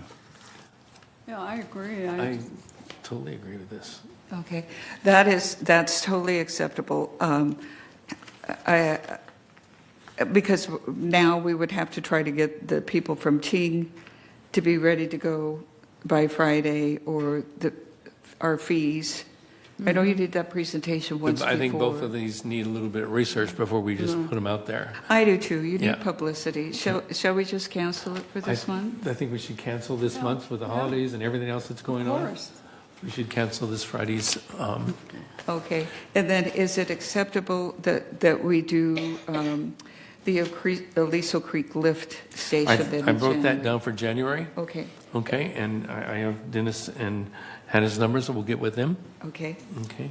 Yes, Elsie? They're not going to do it till 2030, I thought it said. That's right, but the process. Right. No, I know the process is takes a Process and while, but- approvals, okay, we need to get process and approvals for the process to get going. Okay, they can't just, Who does the process and approvals? they do, but they have, they want get our approvals feedback. from us and GRF. Yeah, Well, primarily GRF. What are we going to do? Say, yeah, we vote to. well, it's effective. It's going to happen. is Yeah, what it's I'm going to saying. happen no matter what, but I mean, they still got to get written proposals before their people can get their final work done. Yeah, I got it, but Okay. I don't know. I think it's a great idea. I just think it's really premature because it's 5 years down the future. Half those people are going to be dead. Nothing Oh, personal. dear. Well, or move, or Thanks. something. I think Let's hope something a not. little more- Well, look at this board. Yeah. So I think a little more, Yeah. closer to the event. And if there's some way we can speed the process by having an early town hall, then by all means. But I think it's going to be in GRF's lab. Okay, well, it is in both our labs, so we're going to have do this presentation in January. Okay. That's We going to can get do it again. input from the residents now, okay? And then we'll get any feedback the resident has now, so we can get their contracts done. It's a contract thing. Or This get is the- not a, it takes them how But many it years? is United going to do the contract? No, they are, but they still have to get contracts with us because they're the ones doing it. With us United or Yes. us GRF? Both, So we both. have to sign a contract too. yes. So what are we going to do? They're preparing all that, okay? Okay. They're taking I just- input right now. I don't care. I just. Yeah. I just. I think it's strange to premature. see this now too. You look at the timeline and you go, okay, in 3 years, they're going to dig up the streets, but it's the process. This is a major process. It is huge. Oh, I know it is. You know, when you're working with the government, what happens? I know it's. Yeah, I think it's just good for keeping everyone in the loop yeah. and so that they know what's going on. Sure, I think it's Because nobody likes got surprises. nothing else to present. I think it's. Yeah. Mr. President, I agree that this is early, and I think we'll have to do it throughout, Yes, this is an This is- ongoing. Yes, this is the first round. I really am concerned about the people who live right next door to this. And they're going to have to take some trees down. They need to know about that's a possibility, that Right. they're going to have to take some trees down. They're going to have to, I would really like to see if there is a possibility of getting upgraded windows put in for those that are right next to it for sound resistance. And that's- I don't know if that's feasible or needed, Well, but they're doing the sound studies, okay, and they are far below the recommendation, okay? if we want to ask for it, we need to get it in Well, there. okay. Yeah. And I don't know that we do, but for the people next door, I think it would be great. Paul, yes? When you're ready, we have one member comment. Okay. Mr. Rader. Dick Rader, 270D. I think it's important to have that meeting because as I heard it, they're looking for resident input. And there's some recommendations, as Director Quam is putting forth, that they need to hear some things that maybe residents come up with new ideas and thoughts that they want to insert in the proposal that they're going to make in order to make the grant. Thank you. I agree. Dustin? Yeah, my only concern was that we might be stringing this on longer. I mean, I just want to make that clear. Yeah. I have nothing against informing, of course. That's why we're having all these meetings, right? Right. So of course we need to. We have to start now. But I don't want to string it out. Yeah. One more member comment, Roberta Burke. Roberta? I don't know where I am or when I'm allowed to say what, to tell you the truth. But one big concern that I think you all ought to think about now that we have to sign contracts is the liability. If any of their workers get hurt on our property or any of our people get hurt because of them, and I think that's a very big dollar amount that we have to consider. But, That is- I yeah. wanted to mention in relation to all of this, what I was going to say before was that this month is much too soon. People are shopping, they're not available, and so forth. So I think that doing it in January is a great idea. And I also was going to say that the people who live right there or just above Yes. on the high part be notified individually in some manner so that we know we have sent them and they can't come back and make any kind of issues. Or maybe they have suggestions. They live there and see what goes on there all the time. So maybe they have suggestions. And the big issue, I think, is always having somebody do checking on our outside people that are working in this community. And I think that we should have somebody go over there for 10 minutes periodically and take a look at what's going on and where the problems are. And I think we'll have a major traffic issue where they put the gate. Okay, first of all, on liability, no contractor comes and does any work in the village without being fully vetted, fully guaranteed, fully insured. I agree. Okay, so I'm not worried If about, somebody sues, they're going to sue us too. it's covered. They'll try. Yeah, everybody tries, it's covered. I Yeah. think it's also good to have an advance warning when the construction starts, because if I knew something was happening, I would have my windows closed Yep. a lot more. Okay, so that'll be in the January town hall. February town hall, we'll have team representatives here. We'll arrange that to happen with Ting, okay? And that gets us through January and February. So in the January meeting, board meeting, we will discuss the March. Okay, let's get a 3-month or at least a 60-day. Okay. All right. Anything else about town halls? Okay. All right. C, D, and E, do we have to read these motions? Paul? Mr. President, is it possible to have a recess? 5-minute recess? Absolutely. 5-minute recess. Okay. That's what I need too.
The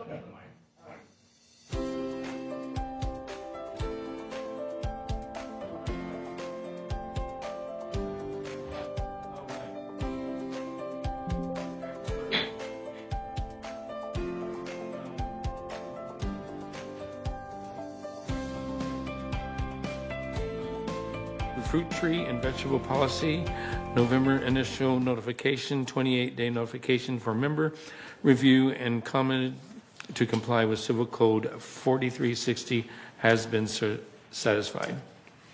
Resolution 0125XX, fruit tree and vegetable policy. Whereas fruit trees in the common area were planted by or at the request of members as part of the discontinued Yellow Stake program, and whereas fruit trees are not maintained or trimmed by the mutual and are the sole responsibility of the member to maintain and must be tagged by the member or their successor, and whereas fruit trees and vegetable plants are known attractants and food sources for wildlife, rodents and coyotes, which are both wildlife, and unmaintained fruit trees exacerbate these issues, and whereas 2 garden centers have been provided by the Golden Rain Foundation for the purpose of providing a place for residents to grow vegetables or food crops. Now therefore be it resolved on December 9th, 2025, that the Board of Directors of this corporation adopts the revised fruit tree and vegetable policy prohibiting the planting of fruit trees, vegetables, or other crops in common area, and requires members to tag and maintain existing fruit trees located in a common area or exclusive use common area. And resolve further, the planting of vegetables and new fruit trees in common area is prohibited. Resolve further, the maintenance of fruit trees cannot be passed on to new members with the purchase of the residence. And resolve further, existing fruit trees in common area and exclusive use common area are to be removed at resale at no cost to the member. And resolve further, vegetable plantings in the common area are prohibited and are to be removed upon discovery at no cost to the member. And resolve further, to maintain the health and safety of the members, fruit trees found to be unmaintained will be removed after notice by the mutual at no cost to the member. And resolve further, members may request the removal of fruit trees located in common area or exclusive use common area at any time and be moved by the mutual at no cost to the member. And resolve further, fruit tree maintenance shall be defined in the attached fruit tree maintenance policy. And resolve further, Resolution 012552, effective May 13, 2025, is hereby superseded in its entirety and no longer in effect. And resolve further that the officers and agents of this corporation are hereby authorized on behalf of the corporation to carry out this resolution. The 28-day notification for member review and comments has been complied with and has been satisfied. So I move this resolution. Thank you. A second discussion? Question, where it says resolve further and be removal, could that be changed to removed? Yes, be removed. Be removed. Be removed. Rather than remove all. Any other? Sue? I'd like to just discuss this just a little bit. We've been over this in the last month's meeting, but just to recap. We've been asked repeatedly by members of the community to really take into consideration what's going on with the coyote population in our community. And we have tried to be respectful of people who are very concerned for their pets and respectful to the people that say this is their natural habitat. And so therefore you have to expect some of the coyotes to live here. What we don't have to do is feed them, give them an easy source of food, that the rats then eat, and squirrels, that sort of thing. So the Laguna Beach Animal Services has the sole responsibility to address aggressive coyotes using various methods. So there are things that the United Board can do to address this, and we are starting. We worked with the city of Laguna Woods. We met with many of their members and their city administrator. We met with third representatives, and we met with GRF representatives. And the consensus was that we should try to remove the food source. And so hopefully they will trot along to another area that has a better food source. So that was really what we were trying to do with this, and also to help the members who no longer can maintain their trees or no longer want their trees. They may have planted them when they moved in 20 years ago, and they can no longer take care of them. This is a free service, and to that end, we're trying to assist them.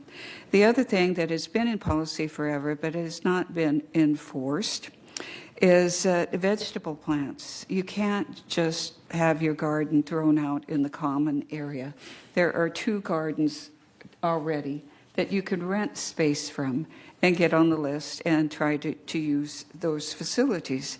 So if people are planting, I've been told they've been planting squash, tomatoes, various things, staff will be directed to pull that out, because we all know that that's not right. That isn't your space, and it's creating problems. So to that end, we're trying to help. All right. Kathy, I think you were next. I just have a question. I have not spoken to my neighbor yet.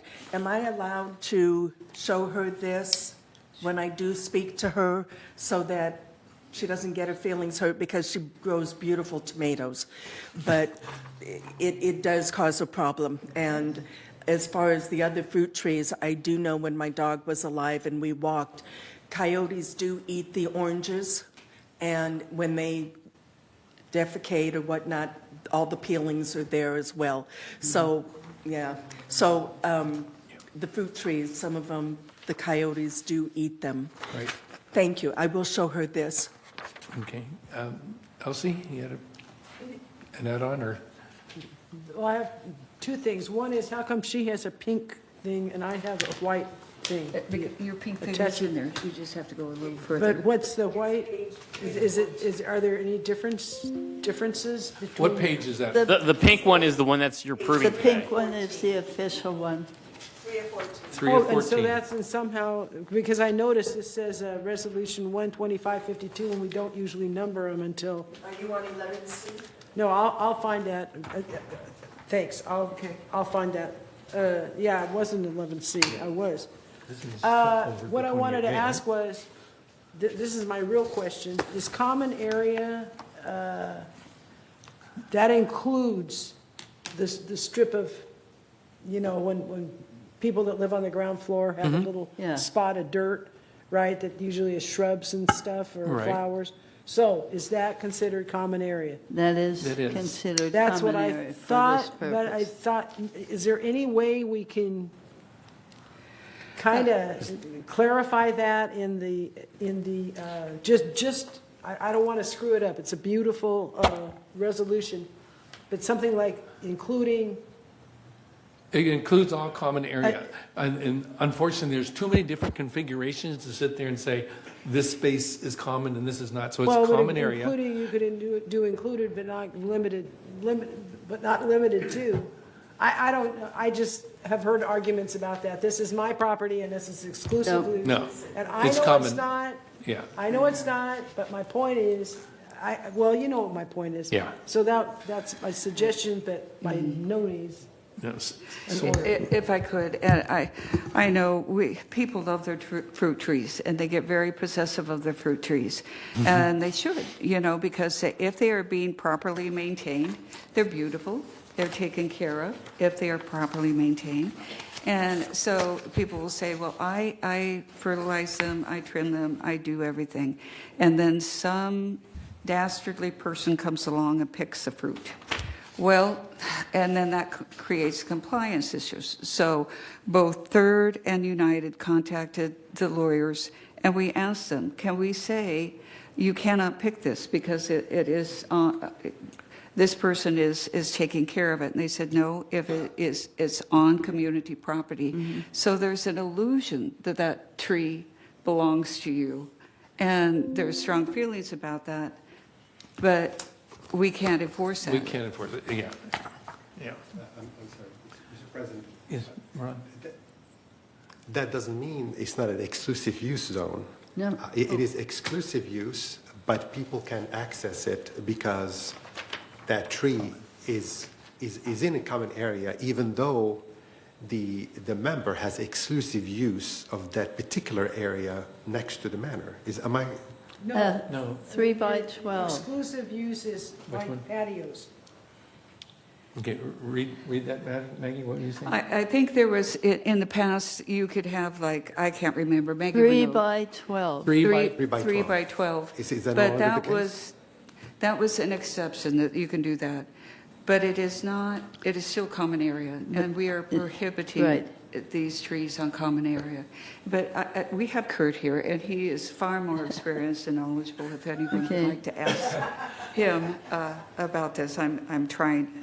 I want to know what the fine will be for me if I put a sign up under my neighbor's tree and say, do not throw fruit under this tree.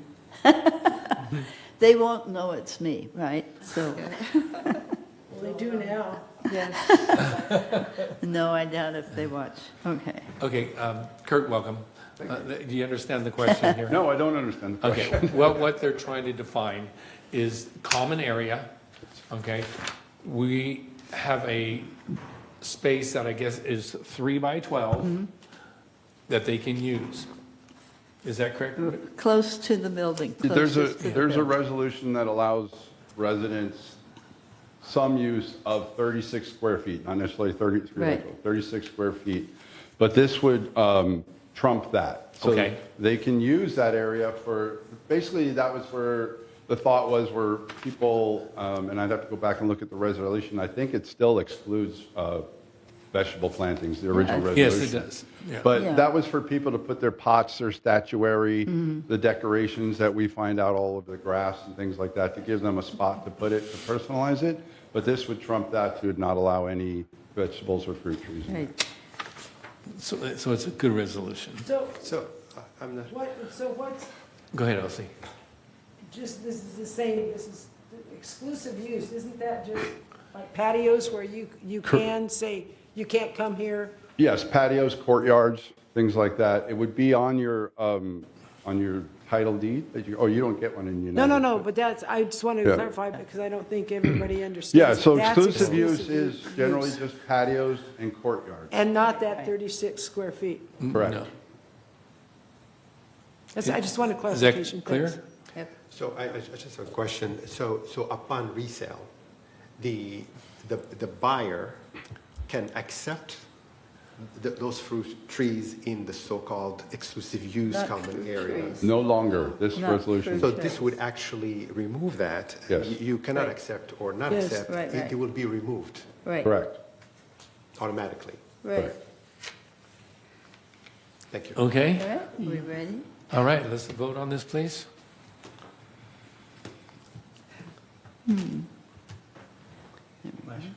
I got a spot on my, half a, oh, yours is completely dark. Mine just is on the wrong page. Yeah, just use your mouse. There we go, thank you. Murad, this was adopted by Third.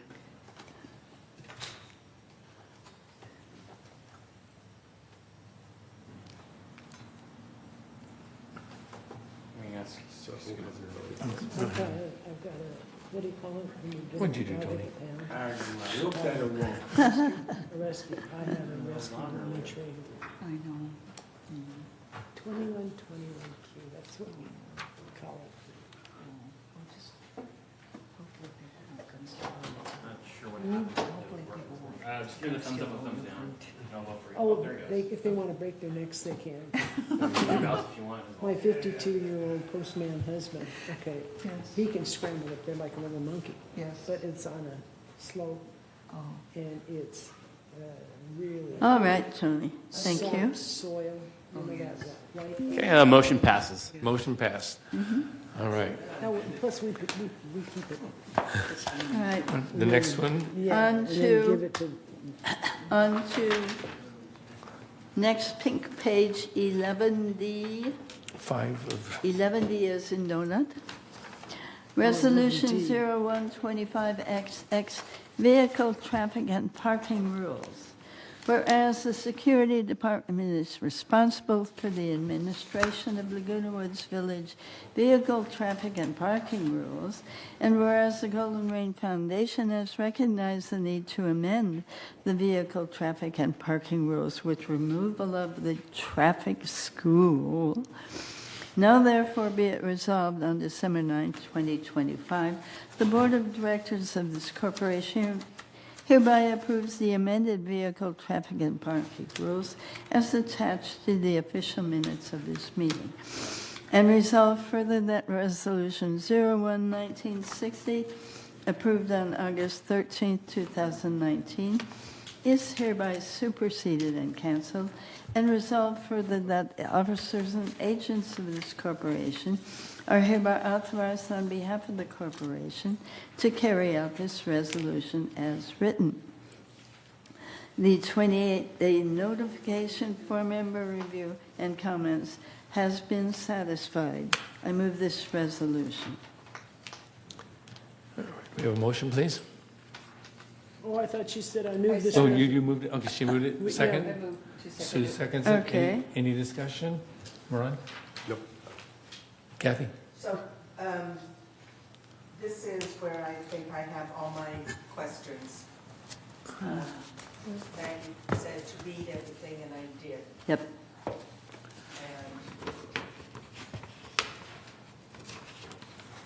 so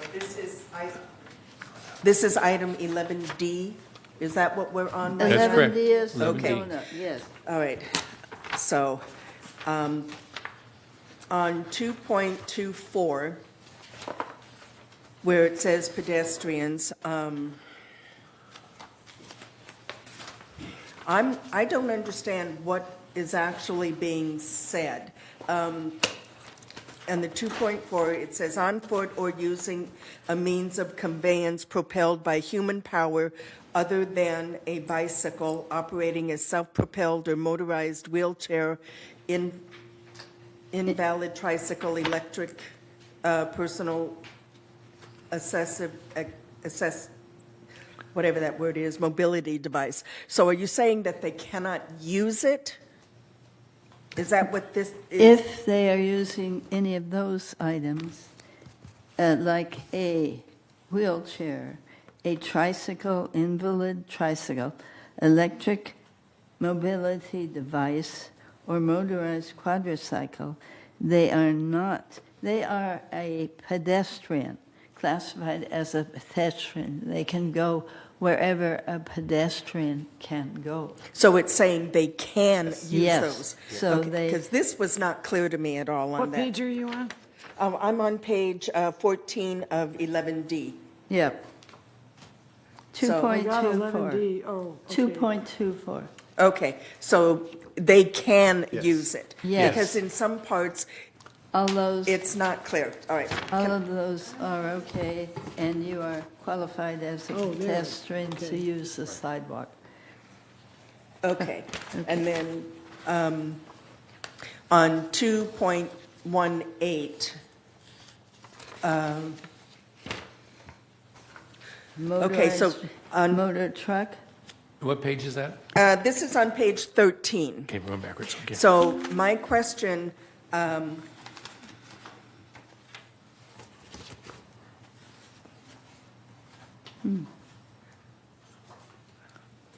if, I cannot read my handwriting, so I'm going to have to bypass Okay. 2.18. Okay, you're perhaps wondering what a motor truck is. Motor Motor vehicle designed, use, or maintained primarily for transportation of the property. Okay, maybe that's it. It says not a they can't wheelbarrow. be. Okay, I cannot read my writing, so I'm going to have to skip that one. Okay. But I did have a question on 2.18 as far as what constitutes a motor truck. But this is saying you can use a motor truck. No, this is just definitions. These are the exceptions. They're definitions, right? Yeah, it's for like 2.16 is a dwelling unit in Laguna Woods Village.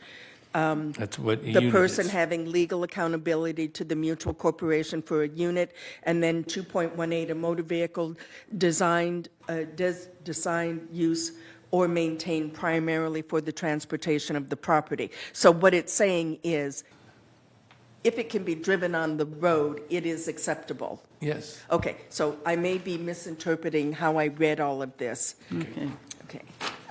And then on page 15, oh, this is really a little petty. It says entry for themself or others. Themself should be one word, not two words. That's just, if that Oh, could be. that's just a typo. Yeah, that's all. Okay. And then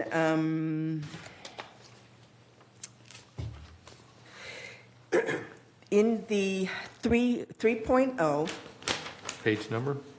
we're still on page 15. It's 3.1.5 and 3.1.6. Will this include fines? So I had a concern when I read it. It said the board establishes time.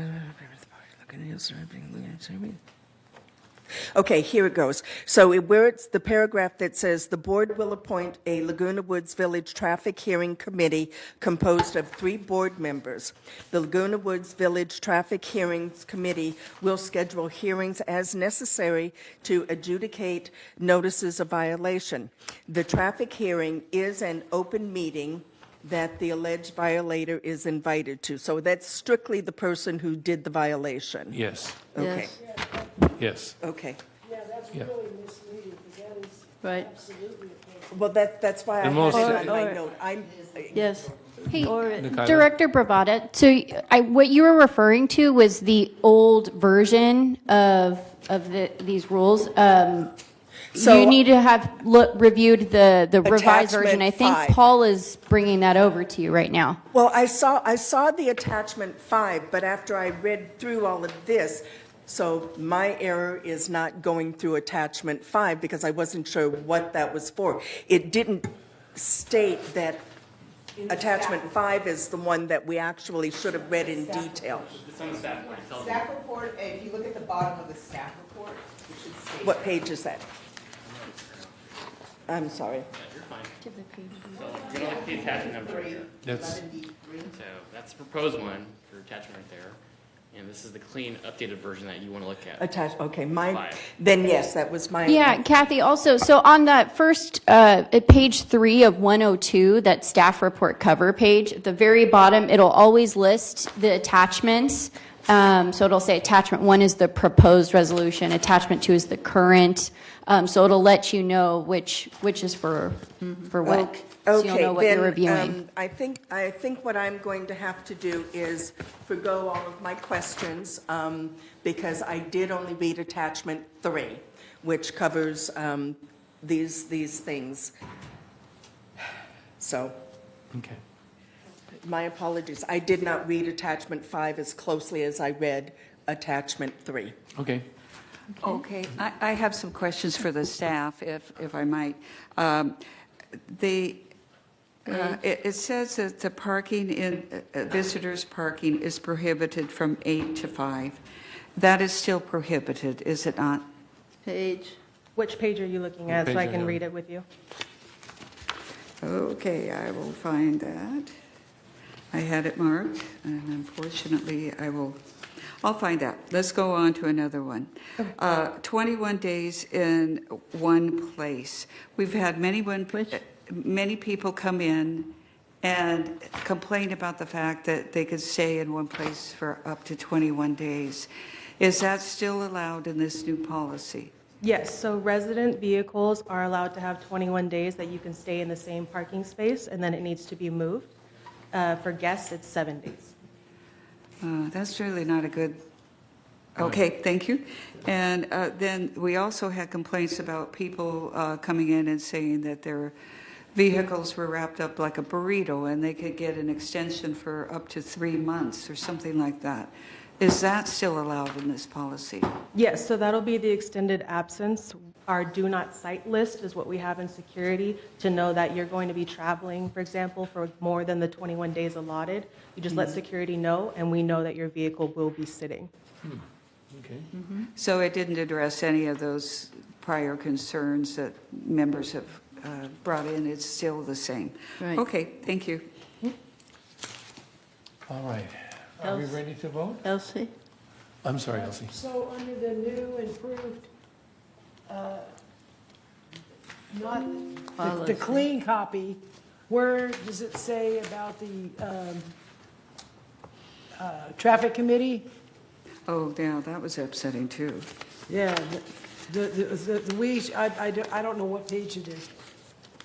I was at, For the traffic hearings committee, you mean?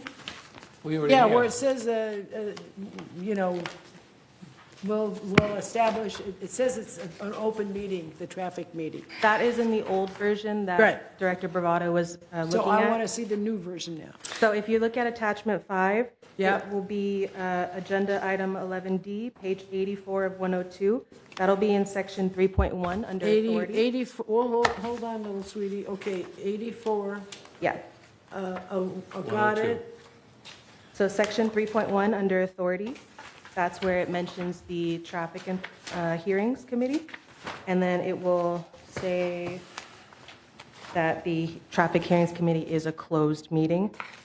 So if you actually go to page 85, it'll be that first paragraph, page 85 of 102, the continuation of section 3.1. It will say, the Laguna Woods Village Traffic Hearings Committee is a closed meeting. Okay, I found that paragraph. Thank you for walking me through that. You're welcome. A closed meeting that they're invited to attend. I just wanted to see how it was. So it was just that one word that got Yes, ma'am. perfect. All right. Because there's somebody going to find this, right? And we're saying, no, you can't come in, this is a closed meeting, and we're going to have a riot on our hands. Yeah, But they- now they we get can a refer to notice. this. Thank you. Sorry. One, I have problems with this.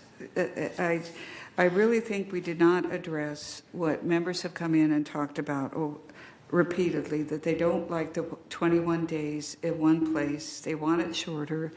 They want 3 months not to be acceptable in the community right in front of their places. And I don't know, perhaps you discussed alternative spots for them to park, you know, their vehicles for 21 days. And I think some of the things that have been brought up repeatedly, I don't see in this, but it's a very long process. So they don't want Originally- regulations, is that right? No, they want it faster. They don't want.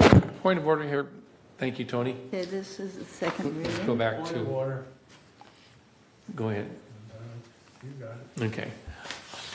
We're beating this into the dirt? Yeah, just really Okay. quickly. Originally, it was 7 days for residents, and the residents didn't like that. And our thought process with the security department is that, you know, we want to be understanding what the residents need. So then the boards and so on came up with 21 days. And so it's just being continued. But originally it was 7, and then it was changed by the board. Okay. So my feeling on this is we did this, no matter what we're doing, we're going to have fallback, okay? There is no pure answer to this, okay? We're going to have the people complain about 7. We're going to have the people complain about 21. Right now, we have a resolution that's been sitting here 28 days that we need to pass. And if you are opposed to it, you can vote no. So do we have a second? Do we have a second? Yeah, Anybody? Director Quammen seconded the motion. Pardon me? So Director that's Blackwell right, made the we did. motion, Director Quam seconded. Okay, so now we just need to vote. Excuse me. And just a refresher too, like President Prater stated, this item was on 28-day notification, so it was originally presented to you the United Board last month in November. You guys had the month to review it and provide any comments and feedback prior to today's board meeting. Right. If, I'm not sure how, may I be recognized? Real quick, sir. please. I would like to send this back to committee. I just really think that the We issue. can't, we have to vote on it now. It's up to vote. It's up for vote? Yeah, Okay. you can vote no if you want. All right, I will.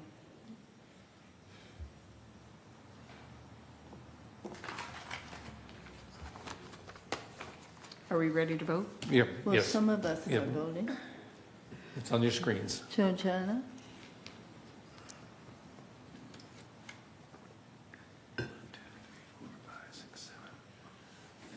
There we go. There's 8. Okay. All right, a motion, resolution passes. Thank you all. All right, E now, we're going to entertain a motion to approve the resolution to the alteration fee schedule. Jordan, yes. I would like to say something about this, Which one are you talking about? about the resale fee schedule. Okay, please. Okay, well, let's get the motion. Oh, okay. Okay, and then we'll Okay. get a second, then we'll have a discussion. Thank you.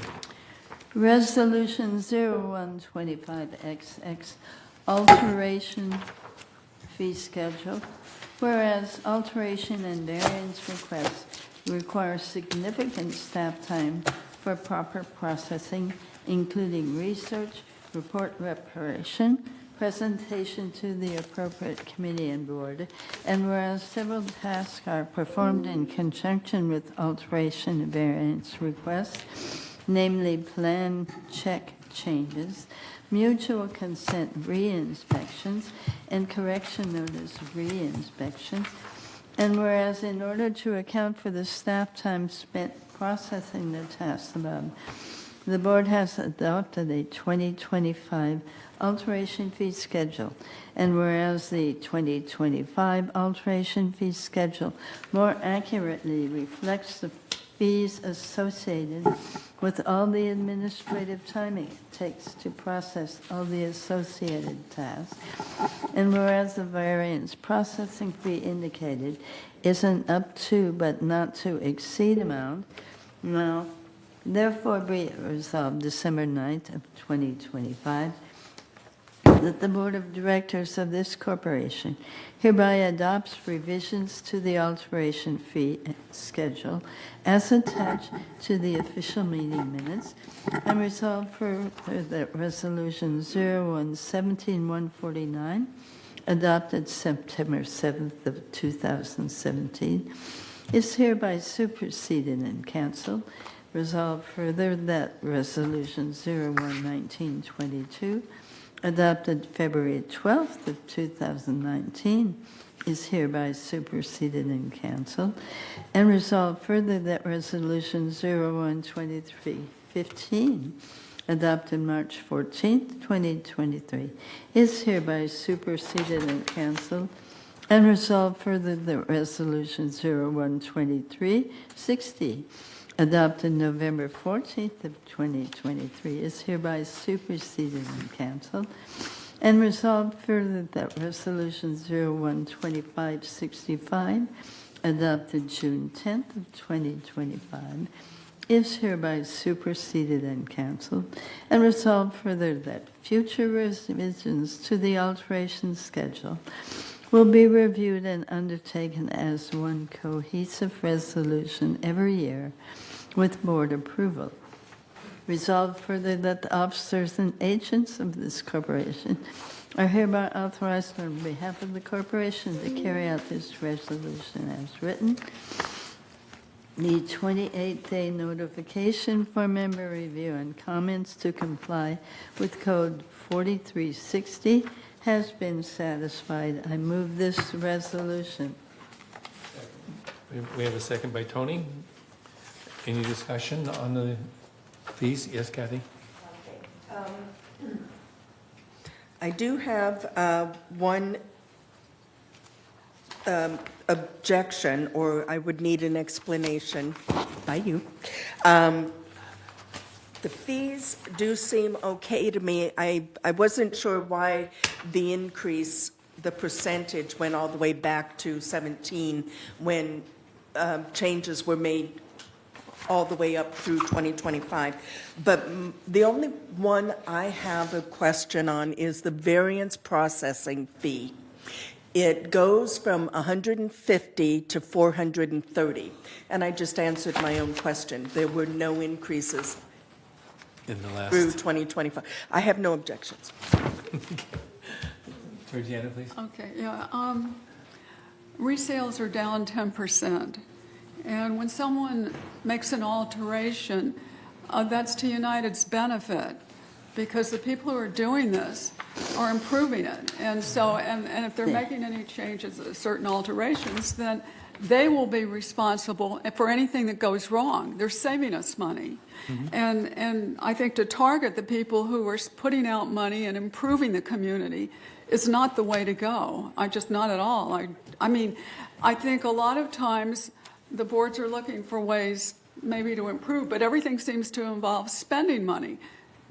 In this case, I don't care to further penalize people who are improving the community. Okay, I'm going to comment first. I think I'm allowed to do that. I understand what you're saying.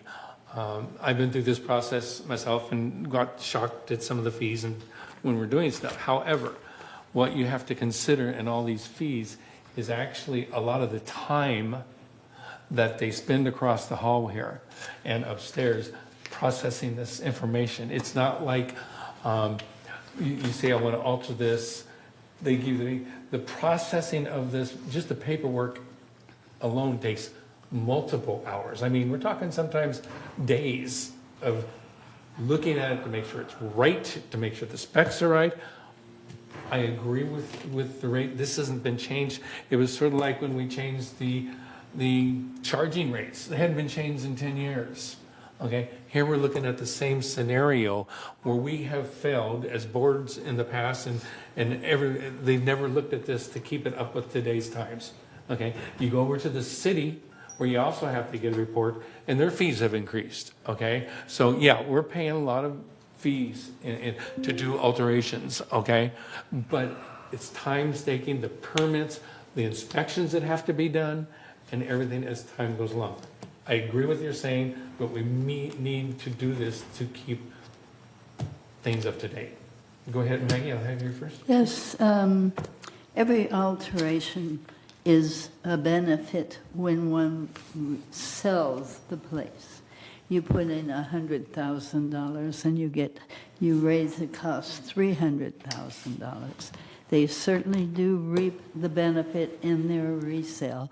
They jack them up, and so it is recouped later. Yes, for the intervening years, you have paid it, but as soon as your manor is up for sale, it's a whole lot more valuable, and you do charge more.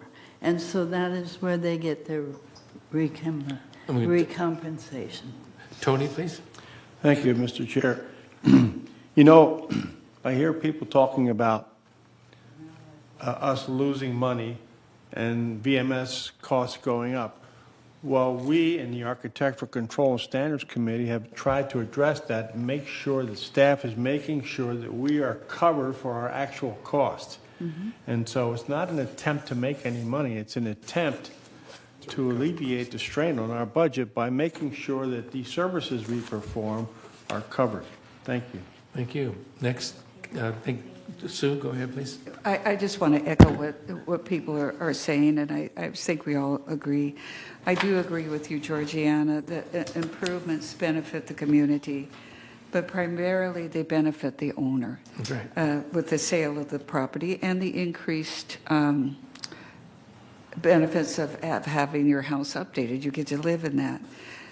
We could change our whole direction on this and say we're going to split this cost or something like that and make everybody pay for the inspection, but that's not fair. So that's why we've gone to a fee base where the people requesting it, they need to pay for it.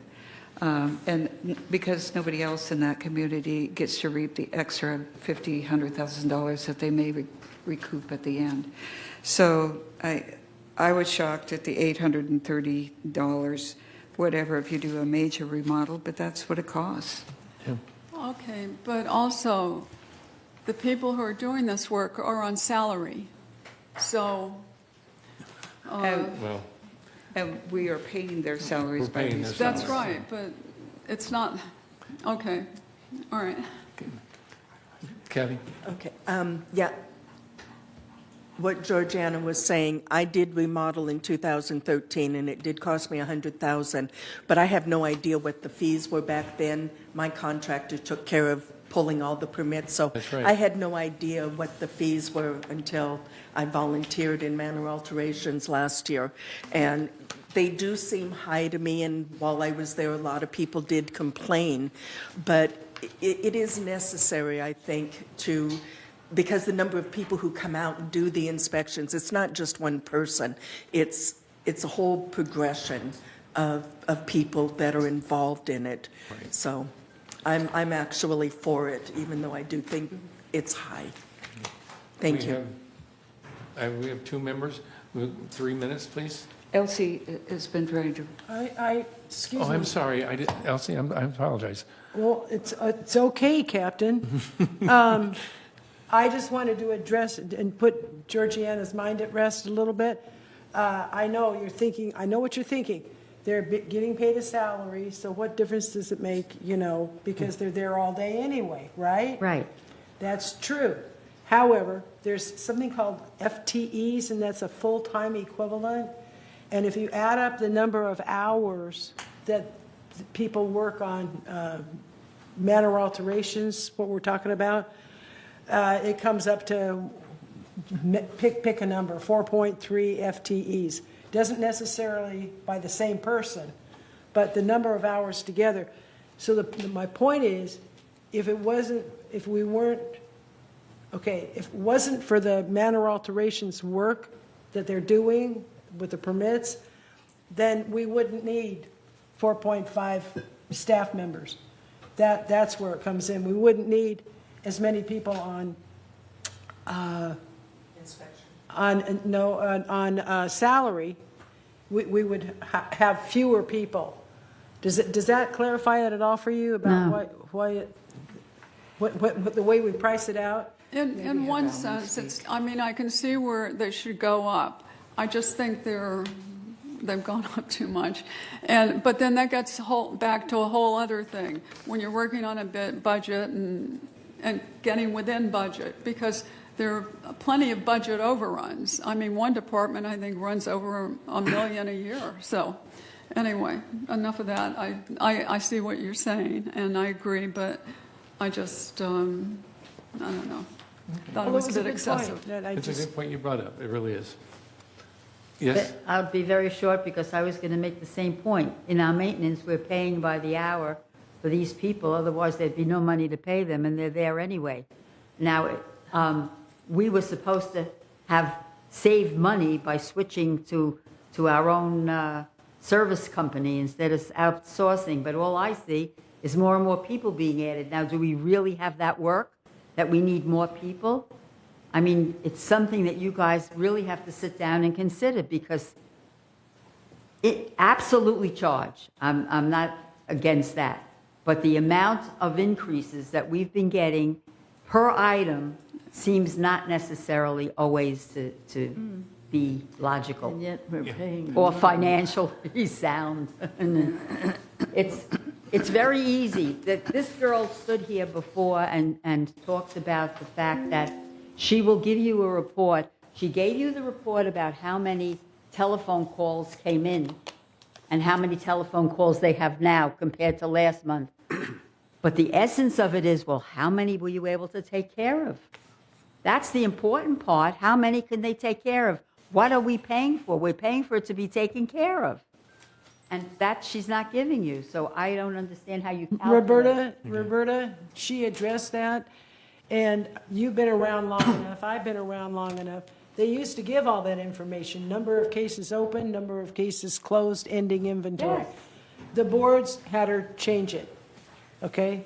So Everything the boards do doesn't mean it still fits. So- I didn't say it was a good choice, but the point is, it's not her fault. Not her because- fault. No, no, no. Okay. Excuse me, All right, point we of have, order. there's point of order here. Okay, point of order, thank you. Mr. Rader, did you have a comment? No. Paul, is there one more? Mr. President? Yes. Ellen, we have the director of this program. Would he like to say anything, or have we covered it? I think we've beat it into the ground. If you have questions, I'll be happy to answer. No question. Okay. Okay, we're going to go ahead with the vote now, Yeah. please.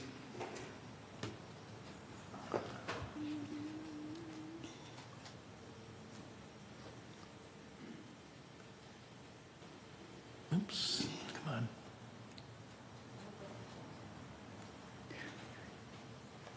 There we go. Okay, and the motion passes 7-1. All right, thank you. All right. Okay.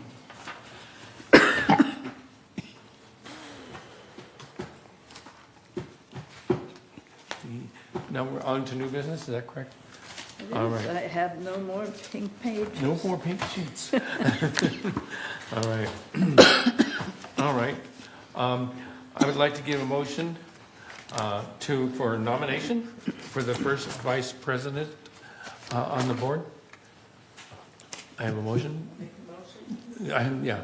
Okay, we have a motion. A second? I'm sorry, what's the motion?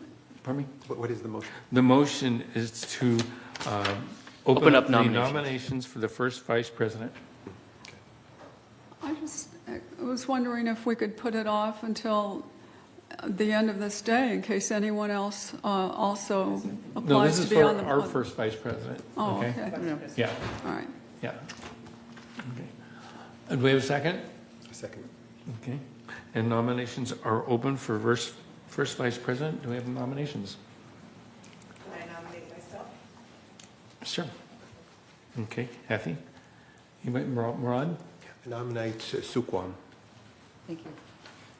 Do you accept her nomination? I do. Okay.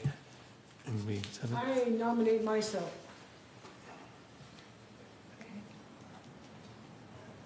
Okay, Elsie.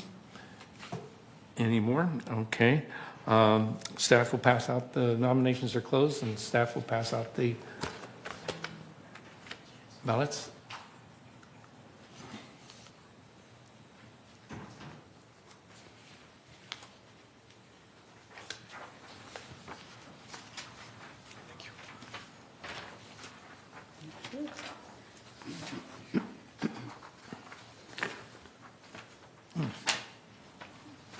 Thank you.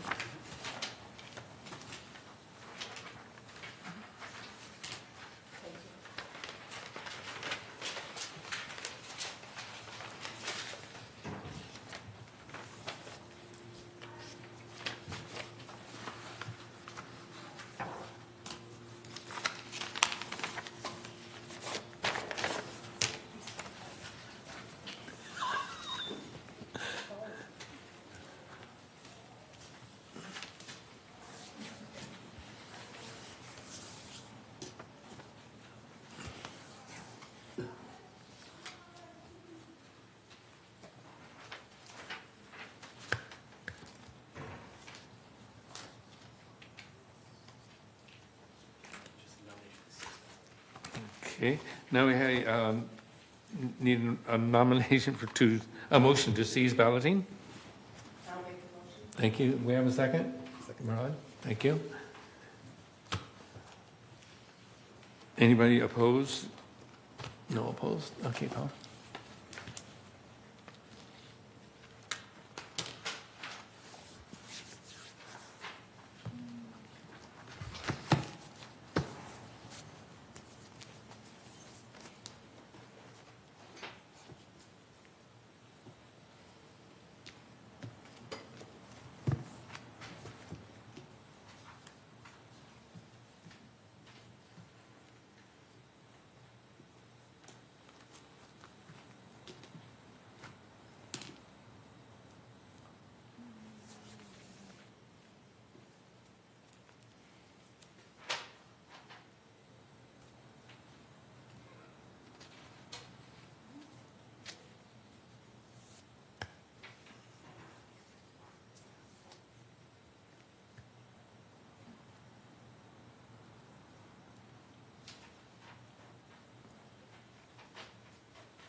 Okay,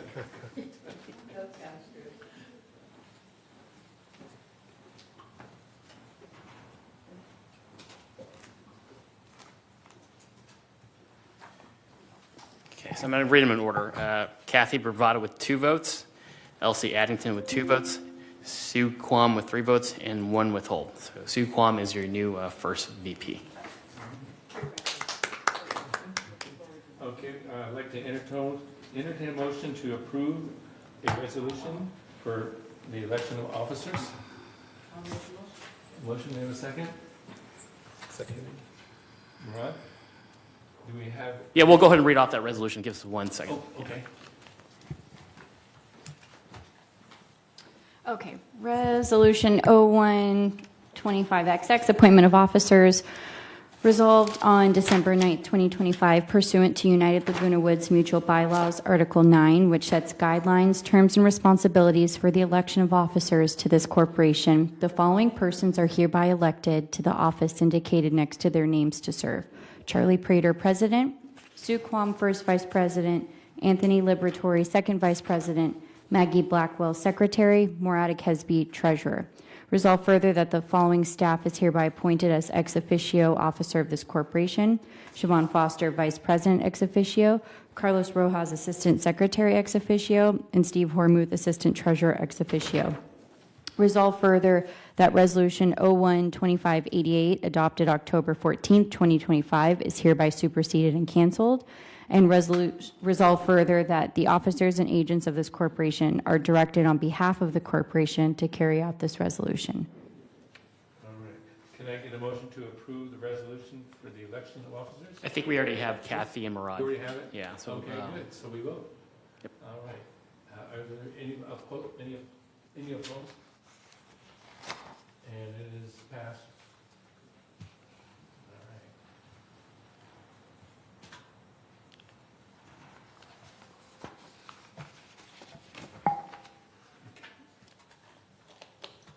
Okay, so go to 13.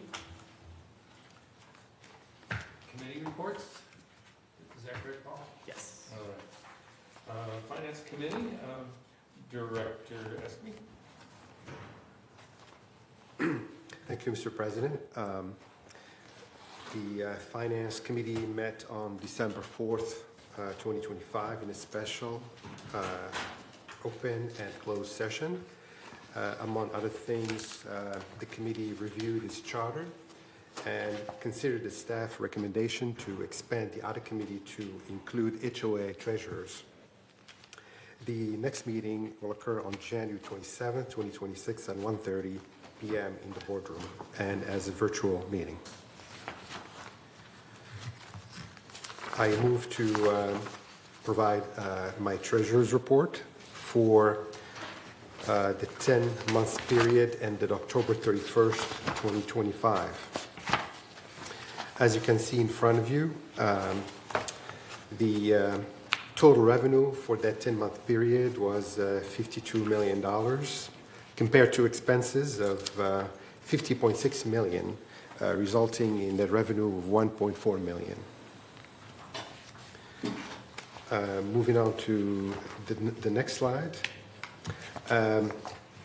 Here, we're looking at just operating fund. We show a surplus in that operating fund of $418,000, coming out of total revenue of $26.4 million and expenses of $26 million.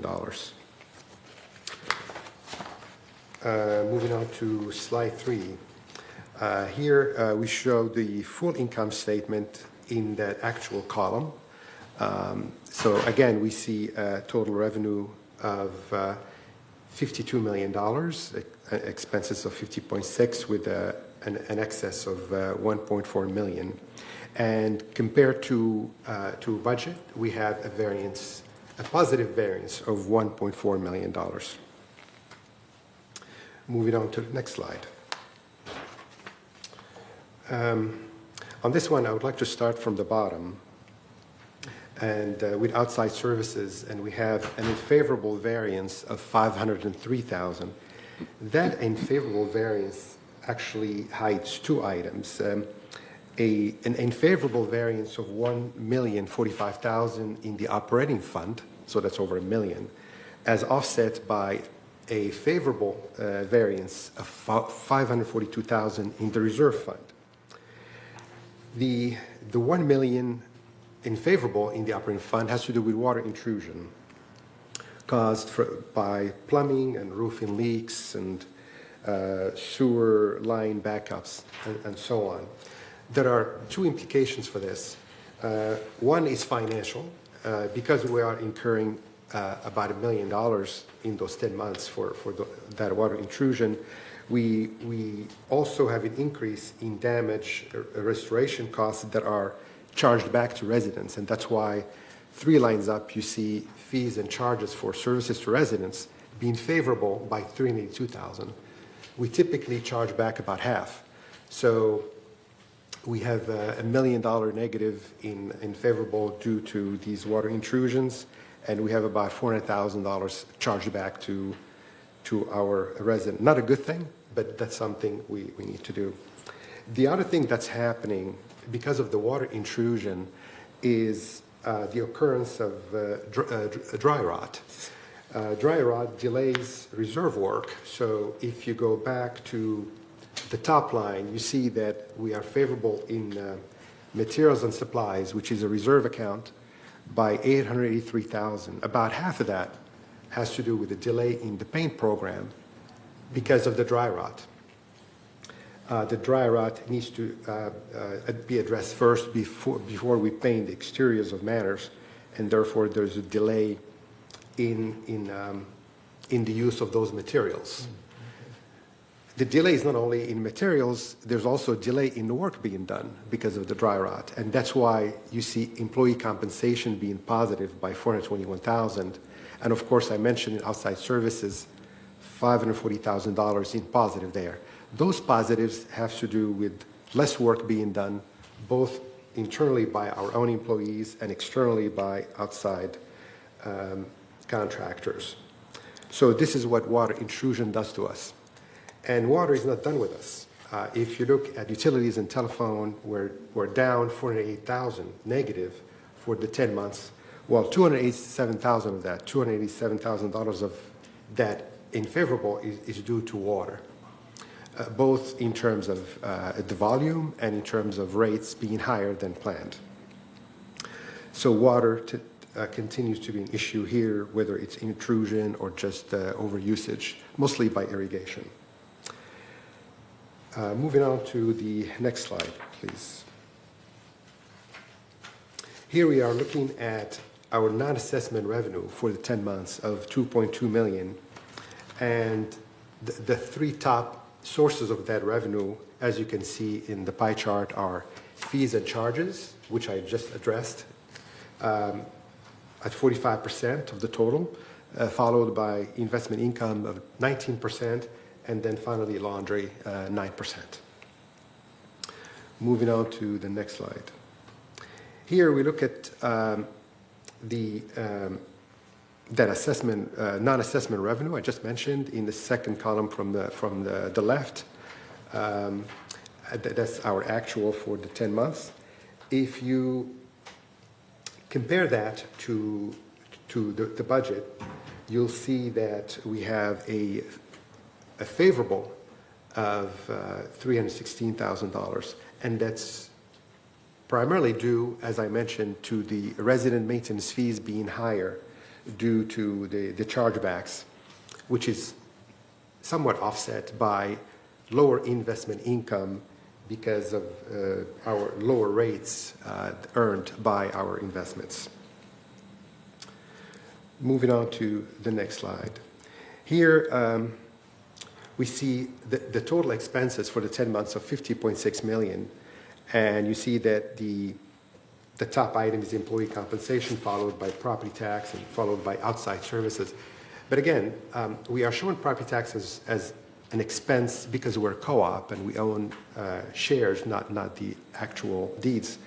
But if we were to remove property tax from here, because it's a pass-through, it's not an actual expense. We just get the money, turn around, and give it to the county. If you remove that, you will see that compensation, whether internal or external, accounts for 63% of our expenses.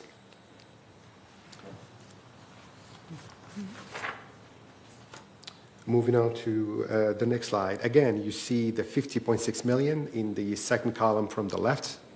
That's our expenses for the 10 months. And you see it compared to budget. Budget being 51 million only. So, so essentially, there is a favorable variance there, 428,000. But essentially, that whole variance has to do with the reduction in insurance of $417,000, which was not included in the budget for 2025. If you were to remove that insurance benefit we are getting, then we're actually right on budget. But if you were to compare the actual expenses in the second column from the left to last year's expenses in the same period ended in October 24, you see that our expenses are $3.6 million higher this year compared to last. And the issue there is that while they are $3.6 million higher, our service levels for both years are very similar. So essentially, we're incurring more, 3.6 more, while the service levels are the same. And that is due mostly to inflation and the increase in compensation. Moving on to the next slide. This shows our contingency and reserve. So in the reserve, you see that we started the year of 13 million, and we're finishing the year with almost 3.9 million. And that is because our contributions into the reserve have exceeded the expenditures. And the reason for that is due to less scheduled work being done. Again, what I mentioned earlier, the scheduled work is not done or is being delayed, while emergency work is increasing. So this reflects that dynamic where scheduled work is behind schedule, and therefore the reserve is increasing because of that. So again, if you look at this, you'll see our reserve level of 13.9 million, which is that black line, and it is stable and even increasing a bit because of this delay in work.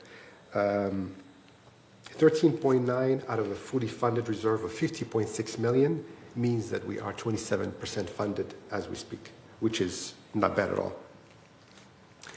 And then the next slide has to do with the temporary borrowings. As you can see, we fully paid back the borrowing from the reserve made last April for 6.5 million to pay the property taxes back then. And so that got paid back in full in October of this year. The board also approved a 4.5 million borrowing from the reserve fund to pay the property taxes due today, December 9th. I mean, they need to be paid today because it is due tomorrow, December 10th.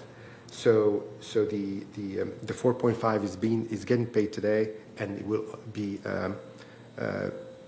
paid back into the reserve fund by next February. The final slide shows the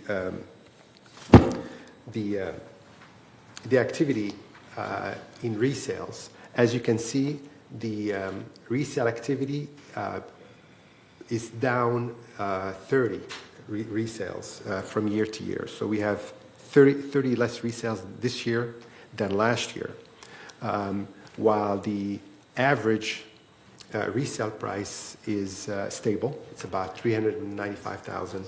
Now, I just want to say here that while the average is stable, the median isn't. The median price has dropped, while the average has not dropped. And while the resale is down 30 units year to year, on the other hand, we have 30 more rentals this year than last year. So we have this new dynamic where there are less resales of units, but more rentals. And with that, I conclude my treasury report, Mr. President. Thank you. Any questions for Murad? Rod, I'm not sure if I heard you correctly, but you said the average resale price is $395, $363, but you said the median was?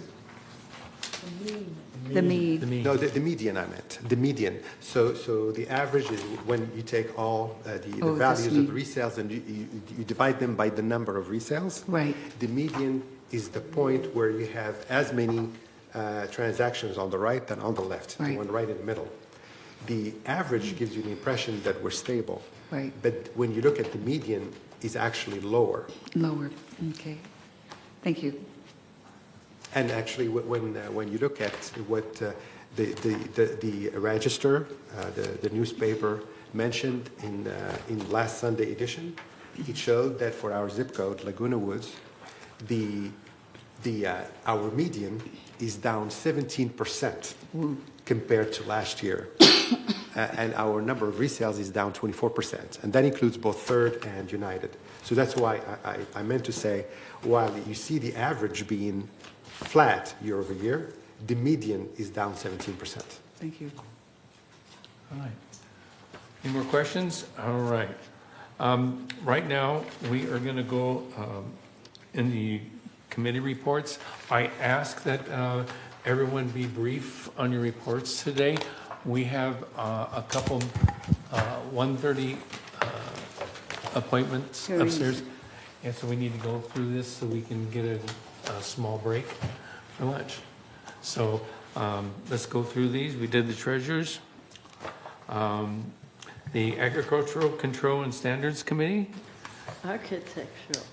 Architect. Not agriculture. Yeah, meeting on November the 20th, there were no variance requests, and but the staff continues to do the upgrades on our alterations. And the next one, our next meeting is on the 9th, November the 18th, and we're going to discuss the alteration item number 35. It has to do with solar panels, so it's an open meeting, and please join us. Thank you. Thank you. Member hearings committee? Yes, we heard lots of members. That's about all we can say, And right? we find some of them. Okay. Report of the government documents. Okay. All right. Let's see. We are working on the unoccupied units policy. And there are a lot of steps in that we have to do in order to successfully monitor and take care of those things before the whole unit goes to pieces. So, Elsie's not on that committee. It's great fun. All right. Landscape committee, Sue?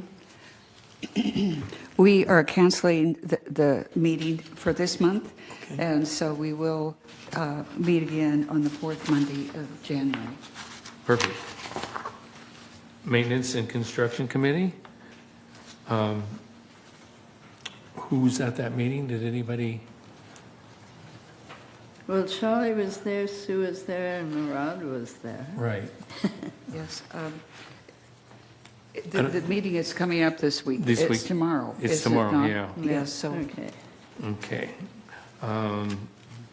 The energy subcommittee? Thank you, Mr. Chair. We had our last meeting on October 13th. The next meeting is tomorrow. It's an open meeting, and it's really a hot topic. We're going to talk about solar and all the things applied to solar. And we are going to be the people who send our research up to the full M&C committee. So it's tomorrow, and if you have want to get some knowledge or have some opinions, please show up. Thank you. And pray for sun. The United Residential Advisory Committee. Yes, we will meet on December 11th. That's this Thursday from 4 to 5 in the L1. So if anyone has anything that's fallen between the cracks, come and see some directors and maybe we can help some. Thank you. All right, now we'll move on to GRF committee highlights. Director asking me, do you have, Murad, would you like to comment on GRF? Yeah, Mr. President, yes. The last committee meeting was on October 27th when the committee recommended the increase of trust facilities fees to $10,000, which was approved subsequently by the GRF board.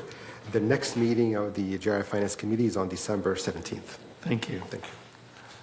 The Community Activities Committee? It was a very, anyway. Yes. It met on October the 9th, and the next meeting is December the 11th, 2025. And that's the end of my report. Okay. Landscape Committee from GRF? Yes, Go the, ahead. the discussion was on our trees. What do we do with our wonderful trees? How many can we trim, that sort of thing? And then the other, we had a number of people come forward and again ask what can be done about the willow trees in the creek. And unfortunately, we've been told over and over again, nothing. It's a state and federal issue. But we did promise that the committee would send forward a letter asking if there's anything that they could do to help these people. Okay. Thank you. Maintenance and Construction from GRF. Did we have a director at that meeting? Okay, no problem. Mobility and Vehicle Committee. Tony. Thank you, Mr. President. I think we skipped over Oops. space planning. Oh, Space Planning, sorry, Tony. Space Planning Ad Hoc Committee. I don't think they met. I would have been Mickey, we don't have anything on that one. Yeah, well, there you had a motion to move ahead with Building E, Okay. and they decided to postpone it until after the new GRF board is seated. So who knows when that will happen. Okay. Thank you. Thank you. Now we can go, Tony. Thank you, Mr. Chair. We had our meeting, I have two notes here, one from the August meeting, the last one was October 8th. And people at home, especially United, should pay attention to this because we discussed the bus routes again. And now they've decided to, even though we from United voted to get number 5 and number 6 back on that serves our community, they decided to stay with the pilot program and using number 3 bus to satisfy routes 5 and 6. So we have another meeting coming up, and so tell us what you want. Our next meeting is on January 14th. It's a GRF committee, but if you want bus route 5 and 6 reinstated, say so. Thank you. All right. Broadband Committee, that would be Sue. Did you have anything on the broadband? That's coming up, isn't it? Yes, it is coming up, I think this week. I'm sorry, I don't have the date in front It's of the me. 10th. The 10th, okay. Okay. Security and Community Access Committee.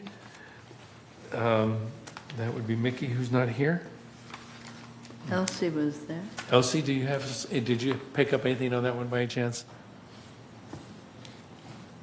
Are you sure I was there? I see it, it's on page 14F, page 1 of 4. They all kind of blur together. Yeah, they do. Says- I know. What page is that on? Page 1 of 4, 14F. 1 of 14, I don't, Just passed. 14F. I don't know where that is. I saw 1 of 20, 13 of 20. You know what? The next meeting is going to be on, now I can't even find that. The next meeting is February 25th, 2026. Right there. Yes, February 25th. I just don't want to hold up the, Okay, no, I appreciate that. They are fighting over whether or not to continue gate ambassadors or to do whatever. Okay. So it's, I thought that was, oh, yeah, I remember now. I don't think anything positive, I mean, yeah, right. there was no Nothing, definitive decisions or anything, yeah. Okay. Laguna Woods, oh, here we go. Traffic hearings. That would be Maggie. Yes, I did hear traffic violations, and we did find some of them. Okay, thank you. Disaster preparedness. Yes, we will meet on January 27th at 9:30 in the boardroom. And hopefully more to report so far as progress. All right, thank you. Disaster preparedness, oh, we just did that one. All right. Information Technology Advisory Committee. Yes, Mr. President, this committee has not met since my report at our November board meeting. The next meeting is on December 26th. All right, thank you. Yes. I have on Director Lucatore, he said for the Mobility and Vehicles Committee was in January. This says February 4th. It's February 4th. Should I change the date? No, it's February 4th. February 4th. Okay. Okay. Not the 25th of January. Okay. Thank you. All right. Future agenda items, all matters listed under the future agenda items are resolutions on 28-day public view for items in the Board of Directors meeting. No action will be taken by the board on these agenda items at this meeting. The board will take action on these items at a future board meeting. Okay. Director comments, we'll start with Kathy. Okay. We'll go around the board here real quick. All right. My comments are basically to Paul and to Michaela to thank them for letting me understand the comments below. I actually thought that just meant changes that had been made through the years, so I did not read it properly. I will not make that mistake again. Thank you. Okay. Elsie, would you like to say something? Nope, good meeting. Thank you. Sue? Good meeting, and thank you. Tony? Thank you, Mr. Chair. Thanks for the opportunity here. Our practice of allowing a co-op real estate, that is in terms of manners, to go to auction at the county is counter to the fundamental principles of our charter and bylaws. If one studies our charter and bylaws and the occupation agreement, one cannot find any declarative statement that deals with the issue or eventuality of sheriff's sale at the county. If one reads the occupation agreement, it has lines after lines of conditions that someone has to meet to be considered for membership in the community. Furthermore, the membership is up for review every 3 years. The occupancy agreement chooses not to deal with this issue.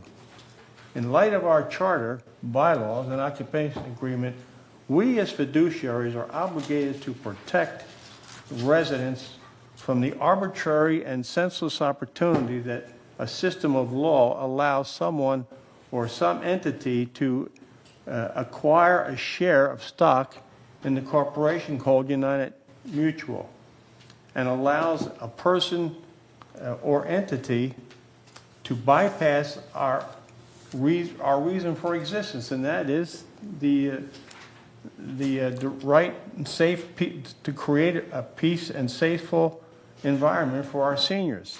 As fiduciaries, we are duty bound to deal with this issue forthrightly. Thank you, sir. Thank you, Tony. That was a great topic we brought up. We definitely are going to have to get with our attorney on that and get his advice. Thank you. Maggie? I agree that Tony's note should be read today in closed session while Jeff is on the line. Yes, definitely. Thank you. Thank you. Rod? Mr. President, I want to reiterate something Tony said earlier at the mobility meeting, GRF meeting. We heard many complaints from United residents who are vision impaired or in wheelchairs, and they were all against the combination of routes 5 and 6, and they were vehement about that. And despite all of that, we were the only two who voted against the delay, Tony and I, who are united, fighting for United folks, while third voted to delay it.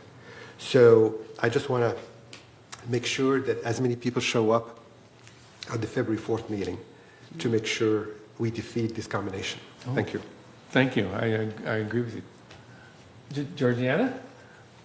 I'm good, no complaints. You're good, no complaints? You're good for right now? And I guess you're going for the educated pirate look? Yes, I am. I'm working on next year's costume. All right, thank you, everybody. I only comment, I really am really proud of the way this board is acting and getting along. Hopefully, in the next few weeks, we will have candidates that can fill the empty chairs. We're all going to work on that, and we'll talk that upstairs too. So for right now, I'm going to recess at this time. The meeting will recess for lunch and recover at the executive session, discuss matters on the 4935 California Code. Can we reconvene at 1:10? Okay. Yeah. Sure, we reconvene at 1:10. Thank you, Paul. Thank you. We're at recess.